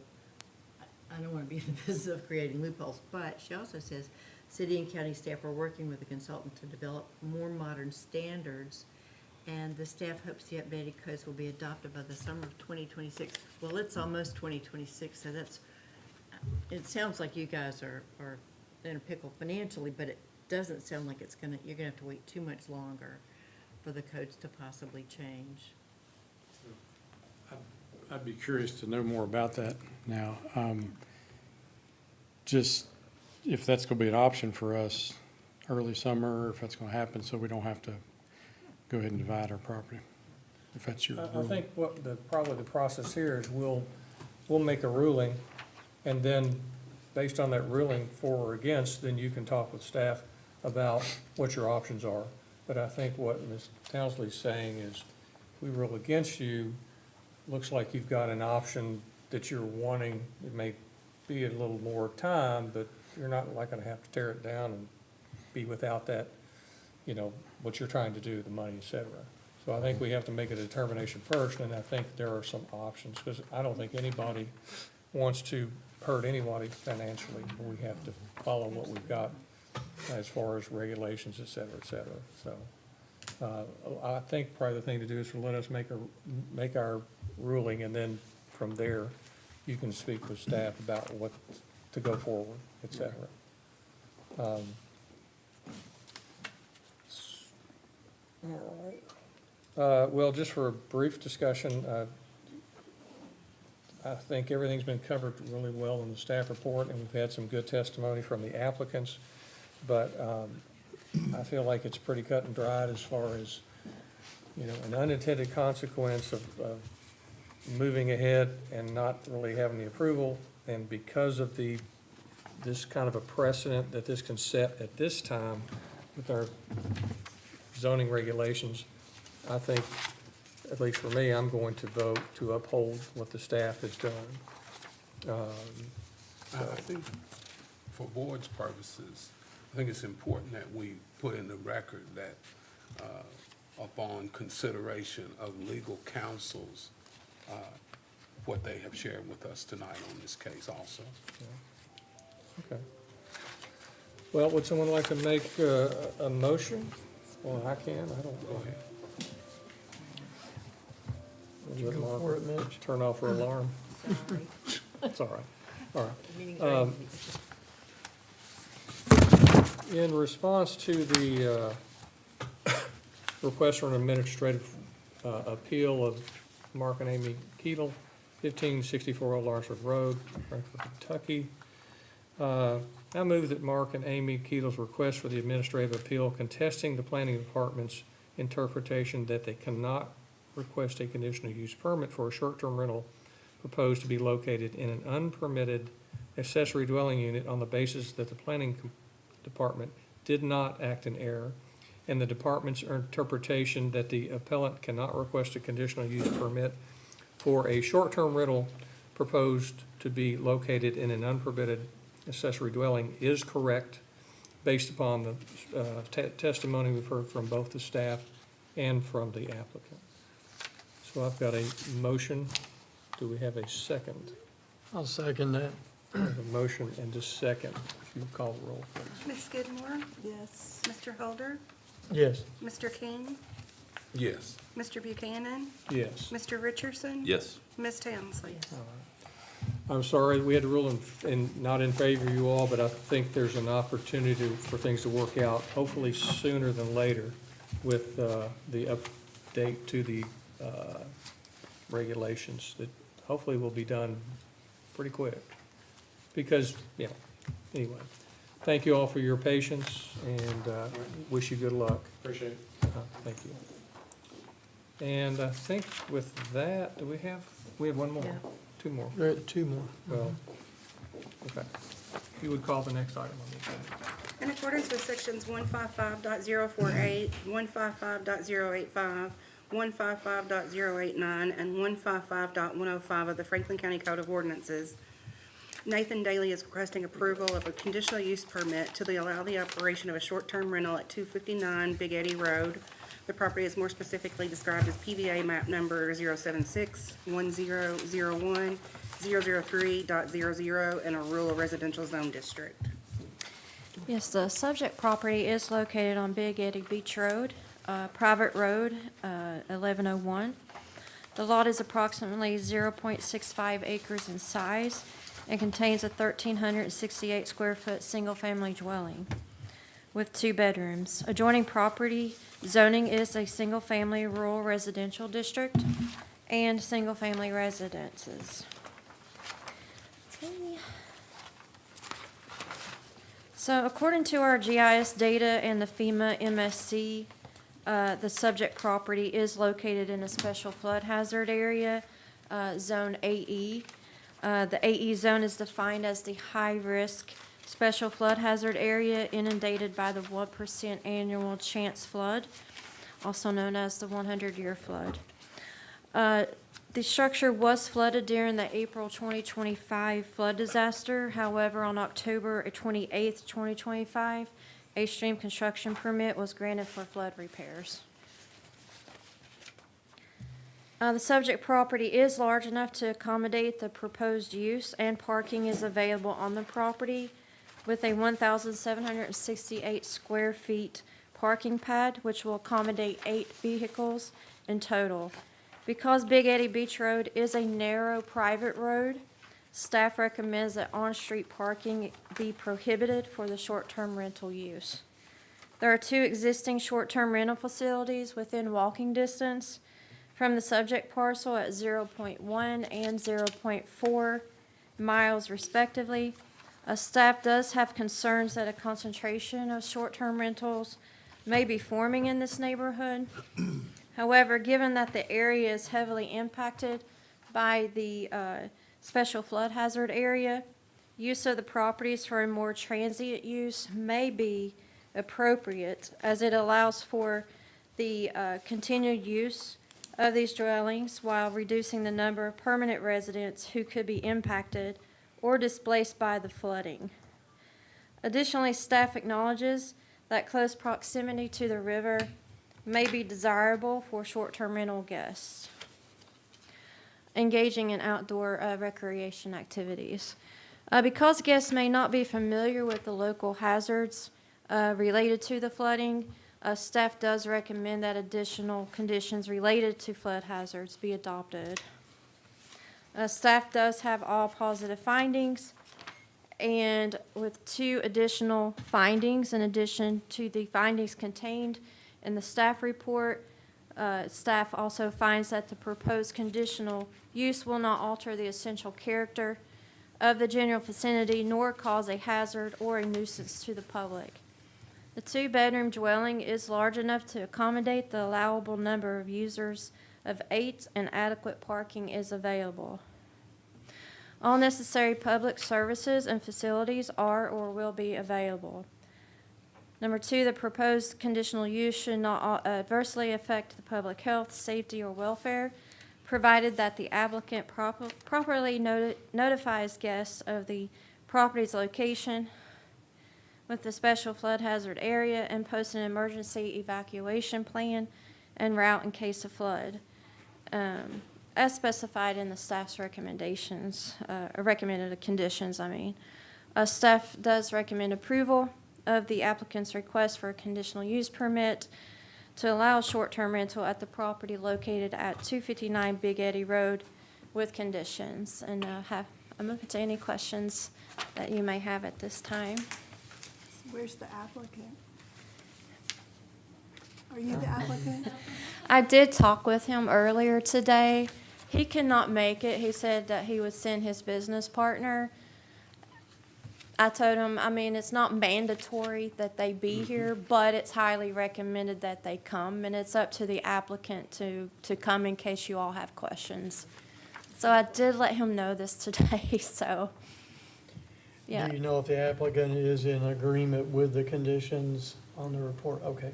Yes. He should be here to He's- tell us that he's in agreement with the conditions. Yeah. I agree. Yeah, I can't force people to come, Yeah. no, Yeah. unfortunately. But you shared the conditions. I did share, yes. I will The- say the this, staff I know report Nathan is- Daly, and I've worked with him many times, and he's a realtor, and I Mhm. think he understands how things are supposed to work. Because if he doesn't, I'm, and since speaking in favor, I think he's gonna. Agree to them he's- for I'm not him, we're just acquaintances, but I think he understands he has to abide by this. Well, I don't know that we wanna, I don't think I wouldn't be in that's good favor of enough, pushing it off the frankly. agenda just because they couldn't make it. But I'm just one vote, so, Yeah. just speaking my piece. Counselor? Yes, ma'am? What do you- No, the applicant does not have to be here. That was my question. I do agree that it sure would be nice to, if we have any questions, to address them. But Mr. Daly obviously relied on somebody else who didn't make it. And I'm sympathetic about that too.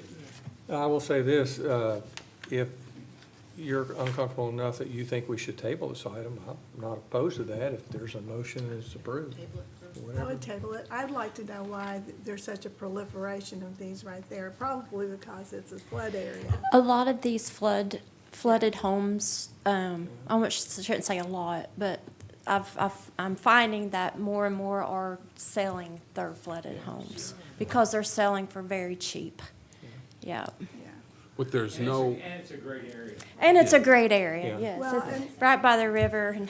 And I there's- understand that you found that it won't change the character, but when you have 3 Airbnbs right in a row, or short-term rentals, it seems to me that's gonna change the character. But I think that's already occurred. Yeah, I mean, The to me precedent personally, has I think already been a set. short-term rental is better than this thing being demolished just Exactly. because somebody, Well, took a that's FEMA good buyout. point. I totally agree. And can I just make a quick point too? That this disaster really changed the character Yes. of Big Eddy and Travis Circle because a lot of these, I shouldn't say a lot, but there are some homes through there that are going to be in that buyout process. So the character, to me, is changing more so than what it was Yeah. before the flood. Yeah, Yeah. because a lot of people chose not to Exactly. come back. Yeah. And I'm gonna add to that, I have an acquaintance who, they own property there. Because of the flooding, they have moved, but they actually have 2 properties. So they're turning one of their properties into a short-term rental. They're not gonna, live down there anymore because they don't want to deal with it again. But it seems like it's more of a transient, like you said, a transient area neighborhood. Because over the years, so many people that have lived there have gotten flooded out. So I think you're correct, the neighborhood has changed. It's going to keep changing Yeah. too, because there's going to be probably some demolitions through that buyout process, and that will never be built again there. So that's an in perpetuity thing. So the neighborhood is changing. Yeah. Because we approved one in February that was a complete loss that probably won't be built back, that it will be demolished. It was- so, Yeah. Yeah. Okay. Any other questions? I would respond to Iris's comment about it would be great if he were here to agree that he agrees to all these conditions. On the other hand, if of course, if we table it, are we saying that you have to be here? Are we sort of overriding the procedure? The discussion came up last time, even though that somebody needs to have some power of attorney to come and accept these for someone. I'm voting no, but, I'm just one vote. I Right. think he should be here to accept the conditions. Okay. He should be here and make himself available to questions. I agree, but if we put conditions on, he's bound by whether he's here or not. That's true. All right, good point. And if staff is telling us that they have shared the Yeah. conditions, then we've done our due part. Staff is saying that they agreed to the conditions. Yeah, and I'd like to point out, we have in the past approved applicants or applications when the applicant was not present. We have. I think here's my take on this. If someone wants to make a motion to table, do that, see if we get it passed. If not, we can vote up or down. Sound fair? Sounds like. So I guess if you would like to make a motion to table, and I understand where you're coming No, from. I'm not gonna make a motion to table it, but I will not vote for it unless I hear from the applicant. That's fine. Yeah, So that's fine. that will be my vote, but you all can vote for it if you want Okay, to. all right. And you make a good point. One thing too, we may, if as a board, we want the staff to tell people they need to be here, can we make that We request? can make a requirement that everyone has to appear, or we remove them from the agenda. I think that would be appropriate. Oh, yeah. Typically, when we send out our staff reports, we do say you or someone representing you should attend the meeting. We can strengthen that language to say someone must attend that meeting. That would be, I think it's, Because, you know, if you keep, sometimes there's no problem at all and they can do it, but if we're gonna say, we're gonna be wishy-washy about it, I Yes. think we either say you be here, or we have to live with what we've done in the past, which is. well, if you all don't mind, on behalf of the board, looks like we have, everybody's in agreement. If you could make that a requirement moving forward, that way, if there's questions or what have you, we can have an applicant answer. I think that's And I think reasonable. when we notify them, we say the board will not hear your case unless you or an authorized representative with appropriate designation. In other words, I just don't want somebody to walk in and go, well, I'm a realtor and I Yeah. would do this. I And think we've we had need that a On that lot. note, we Yeah. did develop a Yeah. form after our conversation Yeah. last month. And I think that, you know, that's Seems what we reasonable. like. Okay. Well, that being said, you don't want to make a motion to table or anything? No. Okay. No. Well, why don't we, I think we're done with discussion, unless we have anyone else want to speak on it?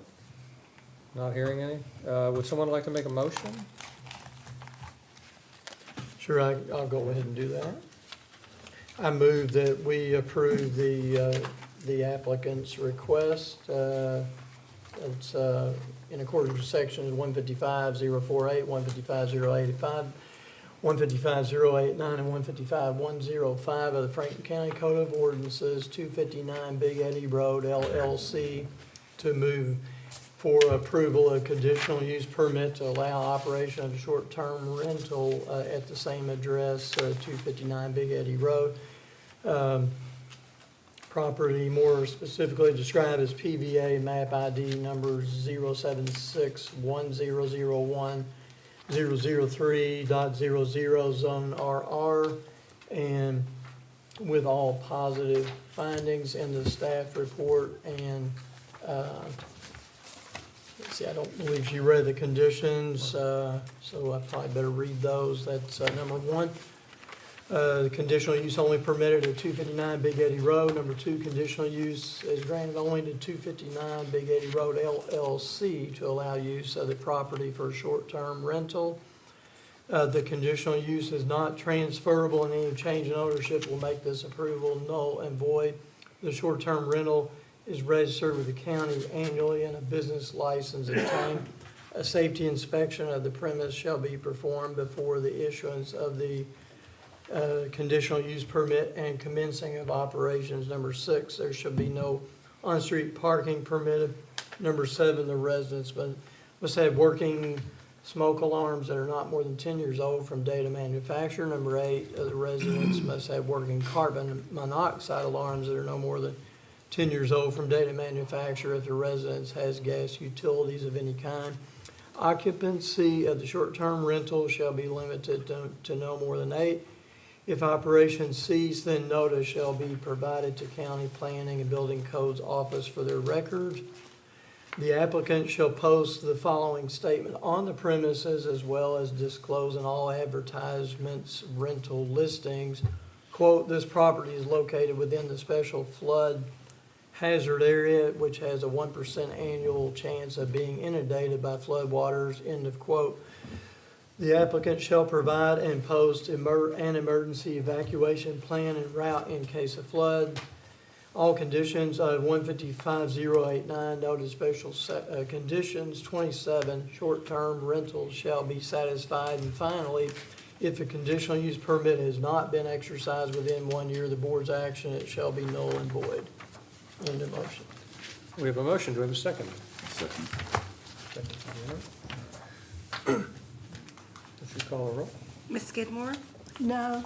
Mr. King? Yes. Mr. Holder? Yes. Mr. Buchanan? Yes. Mr. Richardson? Yes.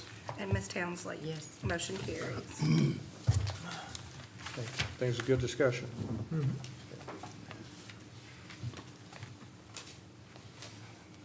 Let you go ahead and call the next item, the last item. In accordance with sections 155.048, 155.105, and 155.111, and as well as 155.136 of the Franklin County Code of Ordinances, Kaylin Vaughn is requesting approval of a conditional use permit to allow the operation of a major home occupation, home-based bakery at 112 Hogan Drive. The property is more specifically described as PBA map number 095-000033.03. Please. Yes, so in our zoning ordinance, any home occupation where customers are coming to the home is treated as a major home occupation and requires an approval of a conditional use permit. Home bakers who bake products in their home, deliver or sell off-site are not required to obtain a conditional use permit. So the applicant is here tonight because she does want customers to come to her home for the goods and to pick them up. Yes. So she's wanting to set up a front porch farm stand to sell her baked goods. She states that the stand is 74 inches tall and 38 inches wide and will be rolled into her garage when not in use. She plans to operate only on Saturdays and Sundays between the hours of 9 a.m. until dusk. The property is located on Hogan Drive, a county-maintained road, 1169. Access to Hogan Drive is via Leestown Road. There shall be no on-street parking. The driveway is 30 feet in length, and the park pad is 576 square feet, which could potentially accommodate 3 to 4 vehicles at one time. In addition, there is an attached two-car garage at 418 square feet. Staff expects business type to be an in and out quick turnaround and expects no issues. The neighborhood is dense and walkable with the potential of serving the neighbors.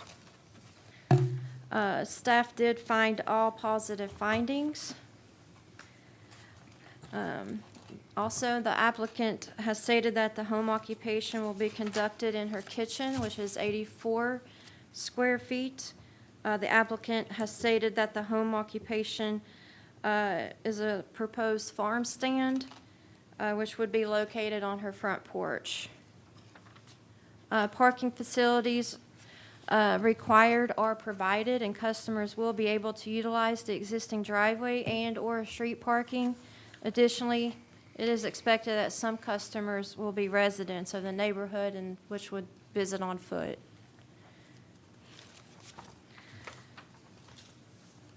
So there are 2 additional findings in addition to the findings in the staff report. Staff also does find that the proposed conditional use will not adversely affect the public health, safety, or welfare, will not alter the essential character of the general vicinity, nor cause a hazard or nuisance to the public. The proposed use will have a minimal impact on traffic, and the residential character of the property will not be modified to allow for the use. And 2, all necessary public services and facilities are available and adequate for the proposed use, provided that all conditions have been met. Staff does recommend approval of the conditional use request to allow, that says gunsmithing, I want to scratch that out, I'm sorry. Oops. A major home occupation of the property at 112 Hogan Drive with the following conditions, and I will say Barry today. Number 1, that a business license is required from the county. Number 2, the conditional use is only permitted at 112 Hogan Drive. Number 3, the conditional use is granted only to Kalen Vaughn to allow the use of the property for a home-based bakery with customers coming to the property. Number 4, the conditional use is not transferable, and any change in ownership or use will make this approval null and void. That the business will operate in compliance with all regulations that may apply from any other regulatory agency that may apply. The business shall have no non-resident employees. Number 7, that the home occupation shall operate in compliance with all requirements listed above in subsection 155.111 home occupations contained within the Franklin County zoning ordinance. Otherwise, this permit shall be null and void. Number 8, according to the Franklin County Fire Department, that the applicant shall have a minimum of 1 6-liter Class K fire extinguisher rated for grease fires on site and easily accessible. Number 9, according to the Franklin County Fire Department, the residents must have working carbon monoxide alarms that are less than 10 years old if the residence is serviced by any natural gas or propane utilities, and working smoke alarms that are less than 10 years old. Number 10, deliveries associated with the home occupation shall not be made using tractor trailers. No more than 2 commercial deliveries such as UPS, Federal Express, U.S. Postal Service Express Mail, and etc. shall be made in any 24-hour period. Number 11, there shall only be 2 customers allowed on the premises at one time. Number 12, the sales cart shall not be placed within any right-of-way or be left outside when not in use. Number 13, the applicant shall abide by the Franklin County Sewer Department regulations for a grease trap or variance. The applicant shall contact FSD for details.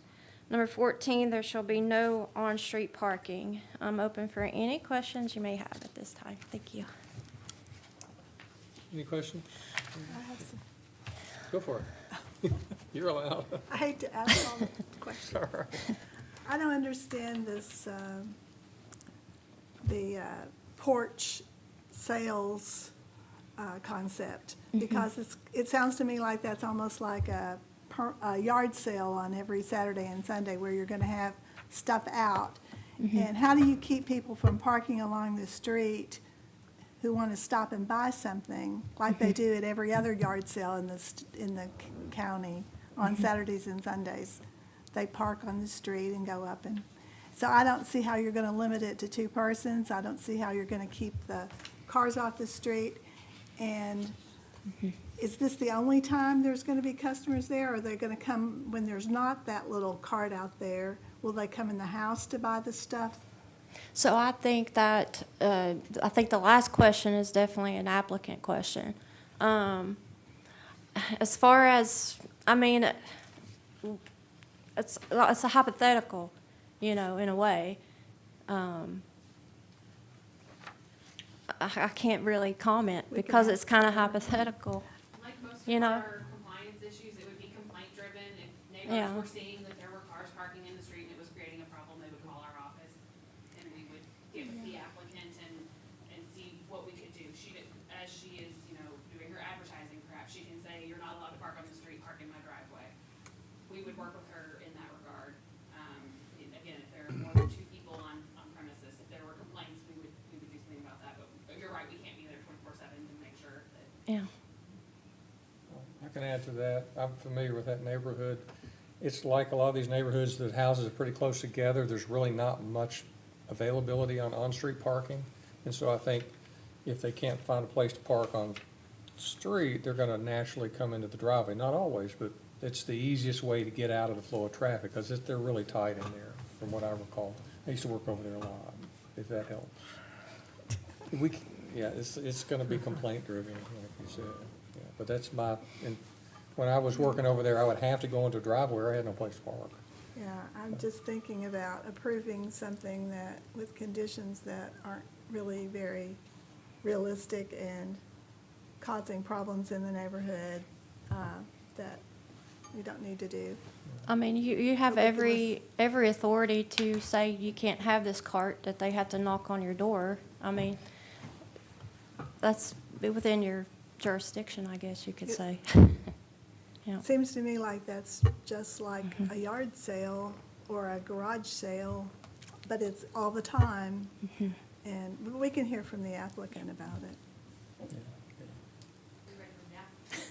Yeah, why don't we let you sit down and let the applicant come up, if you would, please, and answer us a few questions. If you'd give us your name and address for the record, please. It's Kaylin Vaughn, 112 Hogan Drive. We'll let you go ahead and ask her a few. Do you mind to answer, or ask it again? I'm sorry. Well, I was questioning the cart on the front porch. Is that gonna be like every weekend? I plan to do just Saturdays and Sundays, but of course, like if I have a family emergency and it's not out, I would obviously let my guests know. But typically, it's an old china cabinet that I turned into, I guess, a farm stand. But it's just right there on my front porch in my driveway area. So customers would come on Saturdays and Sundays if I'm open, but there's not a lot of traffic. I know you said that you worked in that area or very something. familiar with the I live in the Duckers Villas one. There's not a house right next to me, so if customers do come up, they're only there for maybe 3 minutes. 3 to 5 minutes would be tops. And I did it for one weekend because I didn't know how to have all this. And I have a camera on there that points down at my stand so I can see how long that they're there for. They're not there very long, maybe 3 to 5 minutes tops. I have a question for you. Are you gonna put any signage out on 421, or? I haven't done it yet. It was just basically word of mouth on Facebook and other platforms. I had thought about it, but I didn't know if it was necessary. If it was, it wouldn't be any big, huge sign. It would be like a yard side sign. I would think, just my opinion, if you start putting signs out in the right of way, Right. some people are A not lot gonna be more happy people. with that. It can be good for business, but Yeah. it's not really, Right, I definitely if agree you with wanna that. keep your neighbors happy. Yes. yeah. My opinion. Absolutely. Any other questions? Well, one of the conditions is that there shall be no on-street parking, correct? I- Right. Right, I don't Right. see how that's even I don't see how that's possibly reasonable if you've got like a little market, little farm stand out on your front porch. I have a staff question. Can we just take that off? Absolutely. Okay. I mean, It's not enforceable. I mean, Well, I don't see how it would be. but then, God, that's why I'm but then, bringing it up. you know, I think it's probably maybe worse not having anything. I don't know. I was out in the neighborhood while it was being built. Oh, okay. Been out there 100 times. People do park on the street. There's only so many spots, there's only so much space, so Does it, my house is the third one in the neighborhood, and with there not being a house next to me, does that take any, there's nobody there. It's a big open lot. yeah. And with them only being there for 3 minutes just to see what I have, get what they want and go, I don't see it personally being a huge, huge thing. I don't think I'm gonna have lots of people coming at my house. I have a relative who has problems with people coming and going. It's a daycare situation, which was unpermitted. That's lots of people. I understand your concern, but I don't Yeah. think it's gonna be like a daycare. Well, I'm not necessarily in favor of taking off the condition. I mean, I think that they put that on there in good faith for trying to keep this under control. I just don't think it can be, Enforced. it's not very realistic, but I guess it's better than not having anything, is what I would say, maybe. Well, and one thing our applicant can do is put on your information page, please use the driveway, parking is tight, Right. for the neighbor's consideration. Yeah. And that's about all you could do to help try to eliminate that, seems like. I think we leave it on there simply because, as we've indicated earlier, if it becomes a problem, neighbors are gonna then complain, and we're gonna have something to enforce. Yeah. If we take it off, neighbors will complain, and we're gonna say, I'm sorry. Okay. You know, they get to do that. Well, we can't win either I think- way. You're I right. think we at least have something there Yeah. that's enforceable. Yeah, you're right. Okay. But you can still preempt that, you could put that on your Oh, party yeah, I probably would information, anyways. showing up, please park in the drop-in area. Yeah, absolutely. Any other concerns or questions? Well, and I'd like to point out, like, we've seen from, other applications tonight, there were quite a few, in opposition and for, that particular item on the agenda, but of course, for this, this lady, there's no one here in opposition or for it, so. I did have a you couple know, people it's- say that they called. I guess you guys, I don't know, they called up there and said that they were Yeah. fine with it. And but I mean, if you guys need to reach out to them, that's fine too. Well, I think at this time, we'll go ahead and, unless we have any other questions, we'll go ahead and do a motion or discussion. We'll let you sit down. Okay, thank I think you. there's more questions. Would anyone like to make a motion, or do we want any more discussion? or- She was in agreement here on this. I couldn't remember. Did she indicate she was in agreement? Did she agree, Charlie? Did she agree with the conditions? Oh, could you mind Yeah. coming back up for us, please? I think Mr. Holder Just has a one more question for legal you. point here. Cover all the bases. Yeah, you're fine. Yeah, just want to make sure that you are in agreement with, there are 14 conditions that were placed on this application. Yeah, so- the one that she read off. Mhm. Yes, The yeah. only thing I had concern, I guess, about was the grease trap. I'm not carrying like, there's not, I'm not a commercial residence, and I know that was one of their requirements. If it was a commercial property, it's considered the cottage food I think law, it's so- covered in there with a variance. If you're not. Okay. Or, yeah. Yeah, if there's a variance and you're not required to, and it doesn't sound like you're gonna be, Okay. that, the variance will cover you. Oh, perfect. Go ahead. It's a requirement by the Frankfort Sewer Department. Yeah. Whenever we Right. receive a conditional use application, we send it out to our technical Yeah. review partners, and the sewer department requested that we include that condition. Okay. Once they talk to you about, the capacity of what you're doing, that will determine exactly what you need. Okay. Yeah, what then you're- that's fine. Yeah, so I was just like, I we're don't not want them the to sewer see it department, as- So we can't really answer Right. that question specifically, but I did have a conversation with them, and they said that it would depend on kind of the capacity of what you were doing. Right. Okay, that's fine. Yeah, okay. Yeah. That works. Yep. That protects everybody in the neighborhood and the Yeah. sewer system. Absolutely, As you yeah. can understand. Yeah, I think it'll work out for you. I hope so. All right, well, let's you sit. Thank you. Thank you. All right, we've had a lot of good discussion. Would someone like to make a motion? Sure, I can go ahead and do Go that. ahead, go for it. Yeah. Give me just 1 moment, please. Get back to the beginning here. Excuse the shuffling. So, kind of a thick one. All right, I move in accordance with sections 155.048 and 155.105, 155.111, and 155.136 of the Franklin County Code of Ordinances that we approve Kalen Bond's request for approval of a conditional use permit to allow operation of a major home occupation, home-based bakery at 112 Hogan Drive. And this property is more specifically described as PVA Administrator Map ID number 09500000033.03, Zone PR. And that's with all positive findings in the staff report and with the, all of the conditions that were read by Ms. Peck and agreed upon by the applicant. We have our motion. Do we have a second? Second. We have a second from Ms. Tinsley. We call it roll, please. Ms. Skidmore, Yes. Mr. King, Yes. Mr. Holder, Yes. Mr. Buchanan, Yes. Mr. Richardson, Yes. Ms. Townsley.